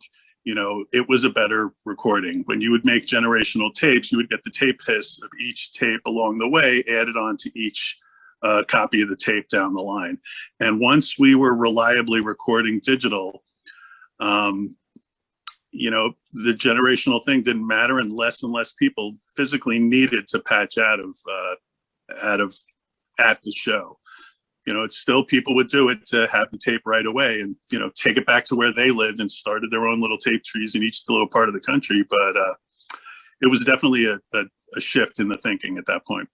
And Parker, you want to add something? Yeah, I'll just kind of piggyback on what Elliot's saying. It was a quantum shift, the digital thing, not only in the sound quality, but I would keep very rudimentary tape lists of what I had and what I was trading for. Typewriter. I had like what was called a Magnavox video writer, which was like it kept data on a disk. It was kind of a computer word processor. It would like save stuff, but we were just before like Apple computers, made a big thing, and people didn't have laptops. So like our tape lists were like important and like know what you could trade with. And zero for me, like on my nomenclature was my master. Like that's what I had as a zero. Then a one, from a one plus was like someone that I trusted and knew. It's like if he's telling me it's coming from his master, I know for certain it's a first gen master. Sometimes you get people, I'll send you this. It's coming from the master. It's first gen. But we all had our own lists and our own nomenclature, 1A, B, grading, 2, 3, 4. But like, yeah, is it a 0 or a 1 for a master? After second gen, third gen, like Elliot says, forget about it. The hiss, and then when you started getting lists and you realize with the digital that it didn't matter, it was like kind of like a quantum leap of thinking of like recording and how, wow, we can send this recording to 1,000 people and have it be the same as the first recording without worrying about who taped what, right, generational loss, ones and zeros instead of like the analog and even making the copies. Some people would like use the automatic tape deck that would do the flip for you, which when it recorded in reverse, if you didn't do it, it wasn't really the same. And sometimes you get tapes that like the second side didn't sound as good as the first side, and so you knew the person like yeah, the pitch shifted.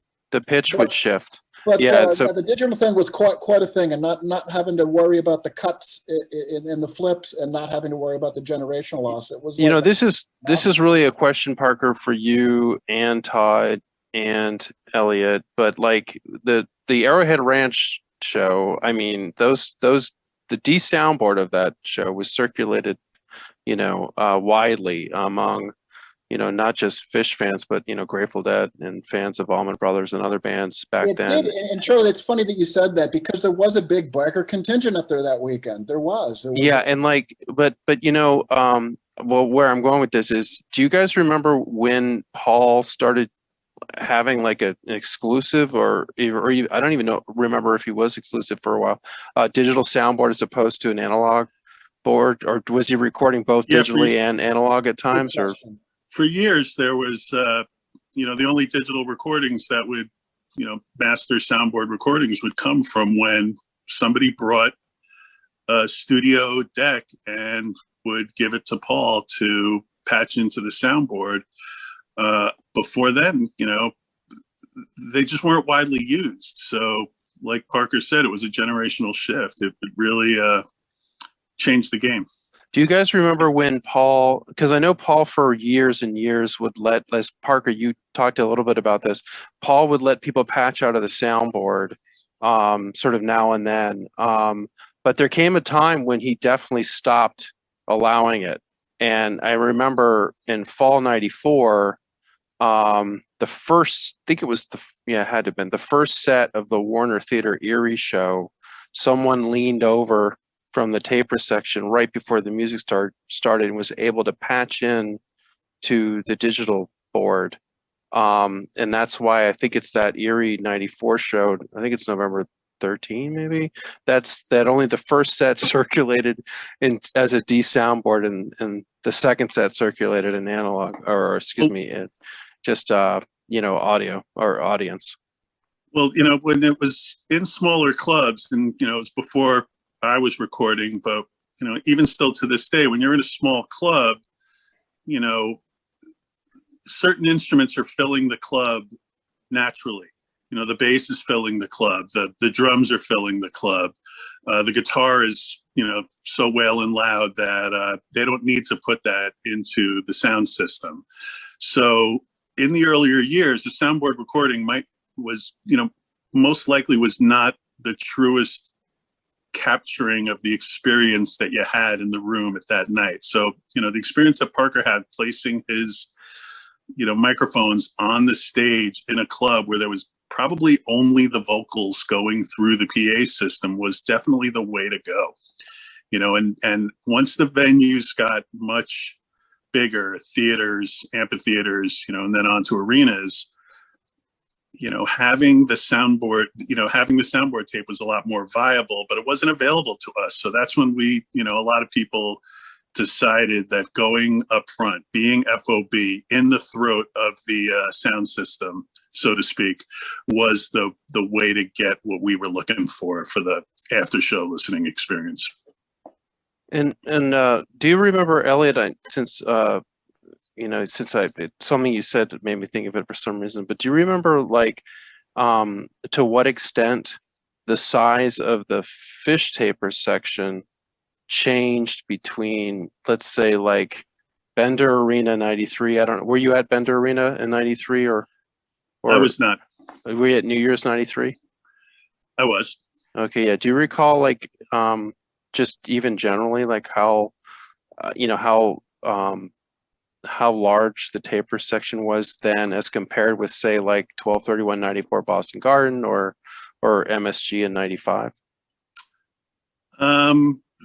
You know, there were, you know, 10 or 12 mic stands with, a small handful of decks coming out of each one. But very shortly after that, you know, I was up front all the time. I mean, those Roseland shows that I spoke of earlier, in '92, I was in front of the board. And that's where I spent most of my time. You know, I would pop into the taper section before the show started just to open my bag up, get everything preset and ready to go. And then I would, you know. And you had friends in the taper section, right? Sure. Yeah. Yeah. And even if I didn't have a taper ticket, you know, if you would all work together. It was definitely a community. You know, if one person had a taper ticket, they could, carry in a bunch of gear, you know, and it was only that one moment you were going through the door that you had to worry about it. So we could all carry our stuff right up to the ticket tear, hand one person 2 or 3 of our bags. They would walk through the door with like a Sherpa full of, all of our equipment. And right after we were through the turnstiles, we would all take our gear back and be on our way. And that's one of the things also that attracted me to taping and sticking with it is, the community of it. It was just a great bunch of people and made a lot of friends that I still have to this day, for sure. Did you tape? Can I jump in real quickly? Sure. Talking about the Sherpa and the equipment? That equipment and Sherpa stuff saved me on a couple of occasions where, we all had our Pelican style cases and tripods and gear and stuff. And on more than one occasion when the band was getting bigger and the clubs were selling out and I'd show up late without a ticket available, I would just grab my gear, make it look like I was part of the band. I'd get some cables, throw them over my shoulder like I was an electrician, and I would just go in the door as if they were waiting for me. And I did that probably 3 or 4 times that I can remember, and using the equipment to quote unquote get me in. Yeah, you have to practice the response. The question is, are you with the band? The answer is always yes. There has to be absolutely zero hesitation. Rehearsed. You have to be, if you think about it for a split second, if somebody asks you if you're with the band, you're not with the band. I came out one time, we were coming down from Ithaca to the Capitol Theater, same thing, and I bumped into Big Phil. And I was like, Phil, these tickets are impossible. I think Widespread Panic was opening or something. He's like, just come with me, Parker. We'll do this. Like, it's not going to work at the Capitol. He's like, just come with me. And, Phil's big enough that he can kind of just muscle his way in. So grab my equipment, put the stuff over my shoulder. And, Phil starts yelling, we're going to be late. Come on. We're going to be late. We're going to be late. And he just barrels through two bouncers. And we we're come carrying out. A huge video camera. And we come out. It was like 15 minutes before lights. And we're like, on stage, coming out into the crowd, and there's people like, Parker, what the fuck are you doing up there? Sneaking into the Capitol. Yeah, you can't do that anymore. No. No. This entire thing is basically Exhibit A for, it's like an advertisement for front of board taping, which of course is generally disallowed at venues. But I was just gonna say, back to your original question, I don't know when Paul stopped doing digital, I mean, when he went exclusively to digital. But it's worth noting that, I mean, prior to even 91, I bet, he didn't generally tape as a rule. I mean, there's a ton of shows from 87, 80. He wasn't always running board tapes for the band. So, I mean, that's probably, you know, would spur Right. Parker to go. And that's what, you know, but he wouldn't do that, you know, every show. So I don't think that was probably until like 91 tour that he started actually, you know, formally documenting everything. Right. Yeah, like no, I that- said, if that's you a good didn't point. have the time to make a separate mix for the tape, you know, there was two separate mixes, what the room was doing and what the tape was doing. And if you didn't have enough time during the afternoon to make a separate matrix of what was going to be going to the tape, it, you know, for the most part wasn't worth it until, you know, multi-track recording came along and they could record, you know, everything coming off the boards and mix it down later. But that was, you know, a totally different ballgame. Yeah, it looks like Phil never taped my first Fish show at the Paradise in October '89, and it doesn't circulate. So I've actually never heard it since, which is rather ironic given how much Fish music I spread, especially in the 1990s. But I still have not heard my first show since October 6, '89. On that happy note, let's speak now about 1995 taping. And actually, I should ask you, Elliot, were you taping in fall 95 FOB with your chefs? Yes. Okay. For so sure. would you think you were at Hershey 95? I was at Hershey in, it was either 95 or 96. Yep. And Craig, so Craig, are you still on? Hopefully you are. I'm right here. Hi, How are Craig. you, Charlie? Thank you I'm for okay. having me. Sure. Yeah. So correct me if I'm wrong, but I mean, was your first show like Hershey 95? Yes, but only for not for a lack of effort. As you know, I mean, that was 94, 95 was the years that I was a new law associate. So I had a couple of false starts. I bought a bunch of tickets for the Man Center in 94 and ended up eating those because of new associate syndrome. I think, or not Man, actually my first show would have been Philly Civic Center 94. And then Man 95, I also had to eat tickets. So by the time fall 95 rolled around, my buddy Stan Lobitz couldn't go to Hershey, so he sent me his tickets. So I had a DAT deck. I was just a patcher at the time, and I found a friend and went up to Hershey and found out that you actually needed tapers tickets to get your deck in. So I wasn't able to get my deck in, and but Hershey 95 was my first show. Had very little idea what was going on. I had a few DATs of Fish, thanks to the efforts of several of the speakers before me. But that was my first show. Did you get, because that's it- an amazing show. I mean, did you get it with Fish at that show, or was it somewhere else? I don't think I got it at that show for a number of reasons. You know, didn't know the material as well. And the sound was really bad in that room. I mean, it's the old Hershey Civic Arena is an old minor league hockey rink, but it's of the old Armory era of concrete. It was just a concrete shell, and it sounded like it. And none of the audience tapes were really worthwhile listening to.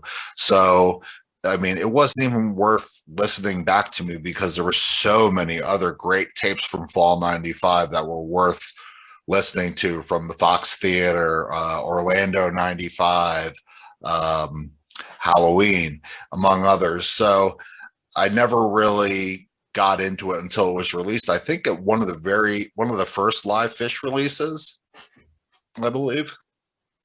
Right. Yeah, no, I think that's right. But do you recall when you first got it with Fish, or do you want to talk, or is it like a story you can't tell publicly? You know, I think the first time I really got it with Fish might have been, I guess it would have been my 5th show. So I had such a good experience at Hershey that I decided, well, now I'm going to do it right. And I'm going to buy my own microphones, because after all, that's why I went to law school, and buy my own microphones to go with my DAT deck. And I'm going to tape a real Phish show. So I got my act together. I figured out mail order. I mail ordered taper tickets for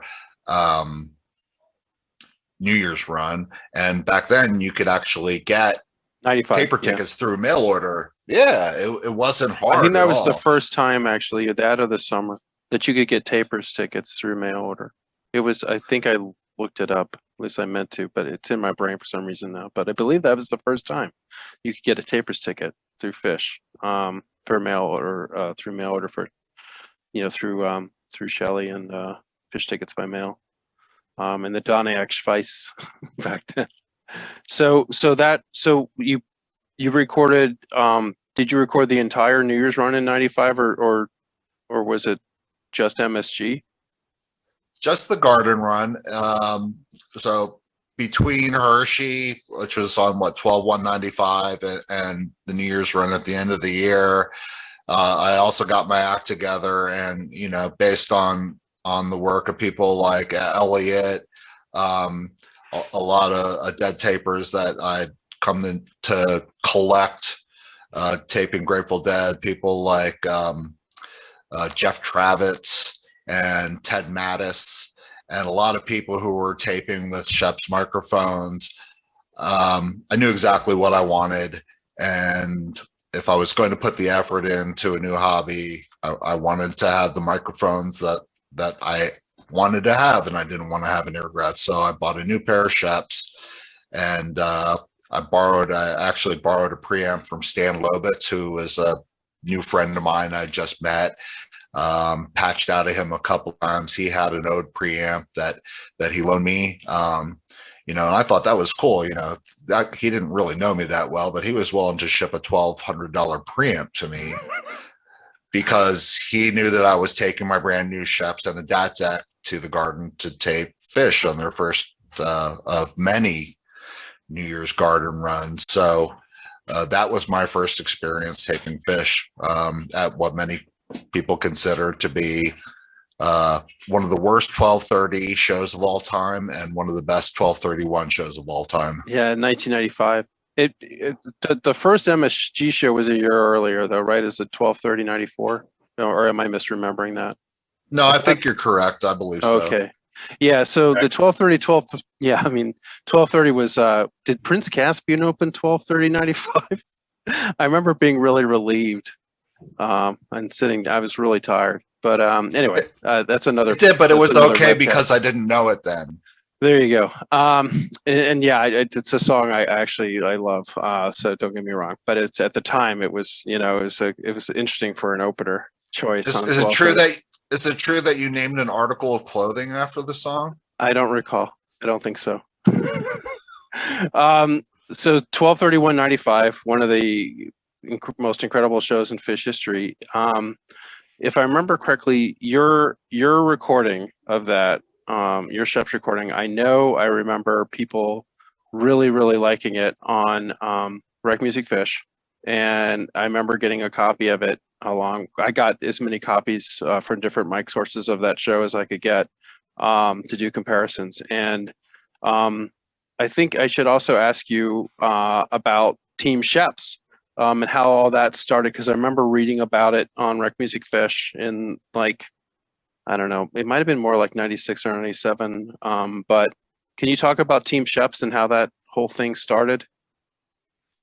Sure. Well, right about the time that I started taping was coincidentally about the same time that the .com bubble started, 95, 96. And with the .com bubble came a couple of things, a boom in digital technology and miniaturization of digital technology, and a lot of young people coming out of college with 6-figure ridiculous salaries from companies rich in VC cash. So this led to an influx of amazing rigs into the Fish taping section. After 1995, I think maybe the New Year's 95 run, I was one of 3 people in the taper section who had Sheps microphones. A lot of people had lower cost microphones, AKGs, Nakamichis, and the like.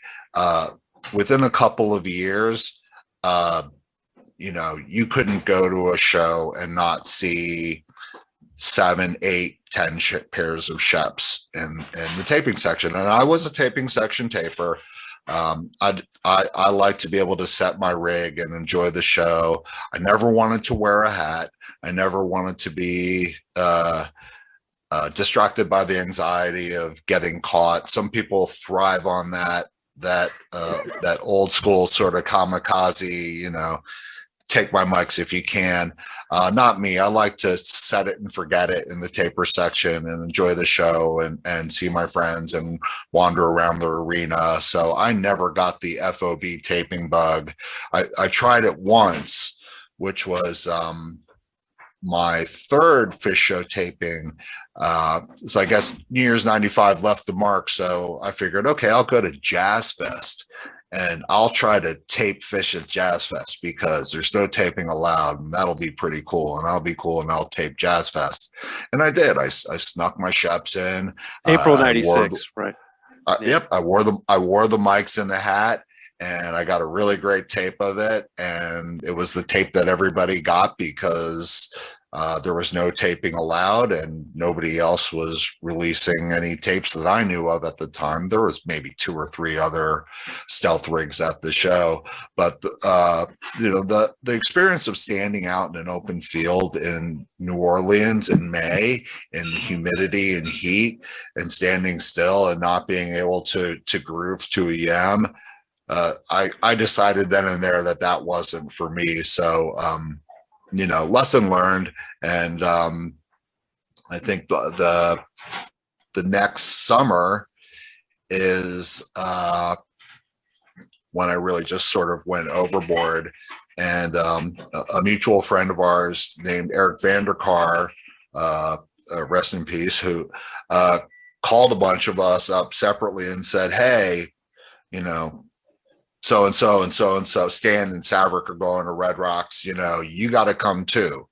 So he called us up and he convinced us all into going to Red Rocks. Stan Lobitz, who back then was just a taper music fan, now is famous for his work being the archivist for Mo. Glad to say that I knew him then. And he never one to not take a joke overboard.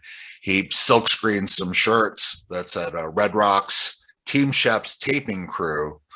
And we all got these Team Sheps shirts to commemorate our trip to Red Rocks. And that was really sort of when the inside joke began. But it also captured, I think, what is an ethic of that Elliot and some of the others had mentioned is that one thing about Sheps microphones that we all liked is the Colette system is modular. So you have different capsules that have different polar patterns, and they plug and play basically with a variety of microphone amplifiers. They can be in stealth configurations, they can be in non-stealth configurations, you name it. And they're all really, really expensive. So you can't get them all. They're not like Pokemon. And everybody has their different tastes and flavors. But the cool thing is that they're all interchangeable. So if somebody had a pair of capsules that you wanted to try, they would loan them to you. If somebody was going on tour and you couldn't go on tour, you might loan them some gear so that they could run an extra rig. And, the rent was always, a set of DAT masters. And it was that team ethic that sort of really underscored what Team Sheps came to mean.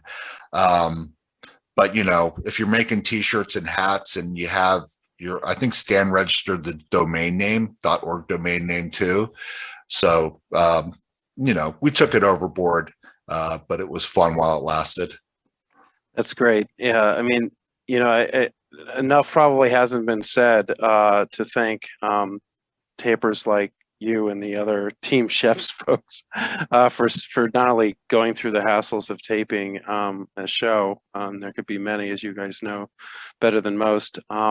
But also just circulating the recordings. I mean, it just, I cannot thank you and other tapers enough for your efforts. And I think this is actually probably a good way to conclude. I wanted to thank all of you guys again for being on this panel, and also obviously for all of your efforts taping, and all of your friends' efforts taping and circulating the music. So thank you all very much. And I also wanted to thank my fellow board member, Dr. Stephanie Jenkins, who's been helping with the recording of this. And the Mockingbird Foundation would also like to thank everyone who's ever donated time or money to the foundation over the years. And of course, we would also like to thank Fish, Fish's archivist, Kevin Shapiro, and Fish's charitable arm, the Water Wheel Foundation, for their support over the last 25 years. Thank you again, guys. Greatly appreciate it. All right. Thank you. Thank you, everybody. Thank you.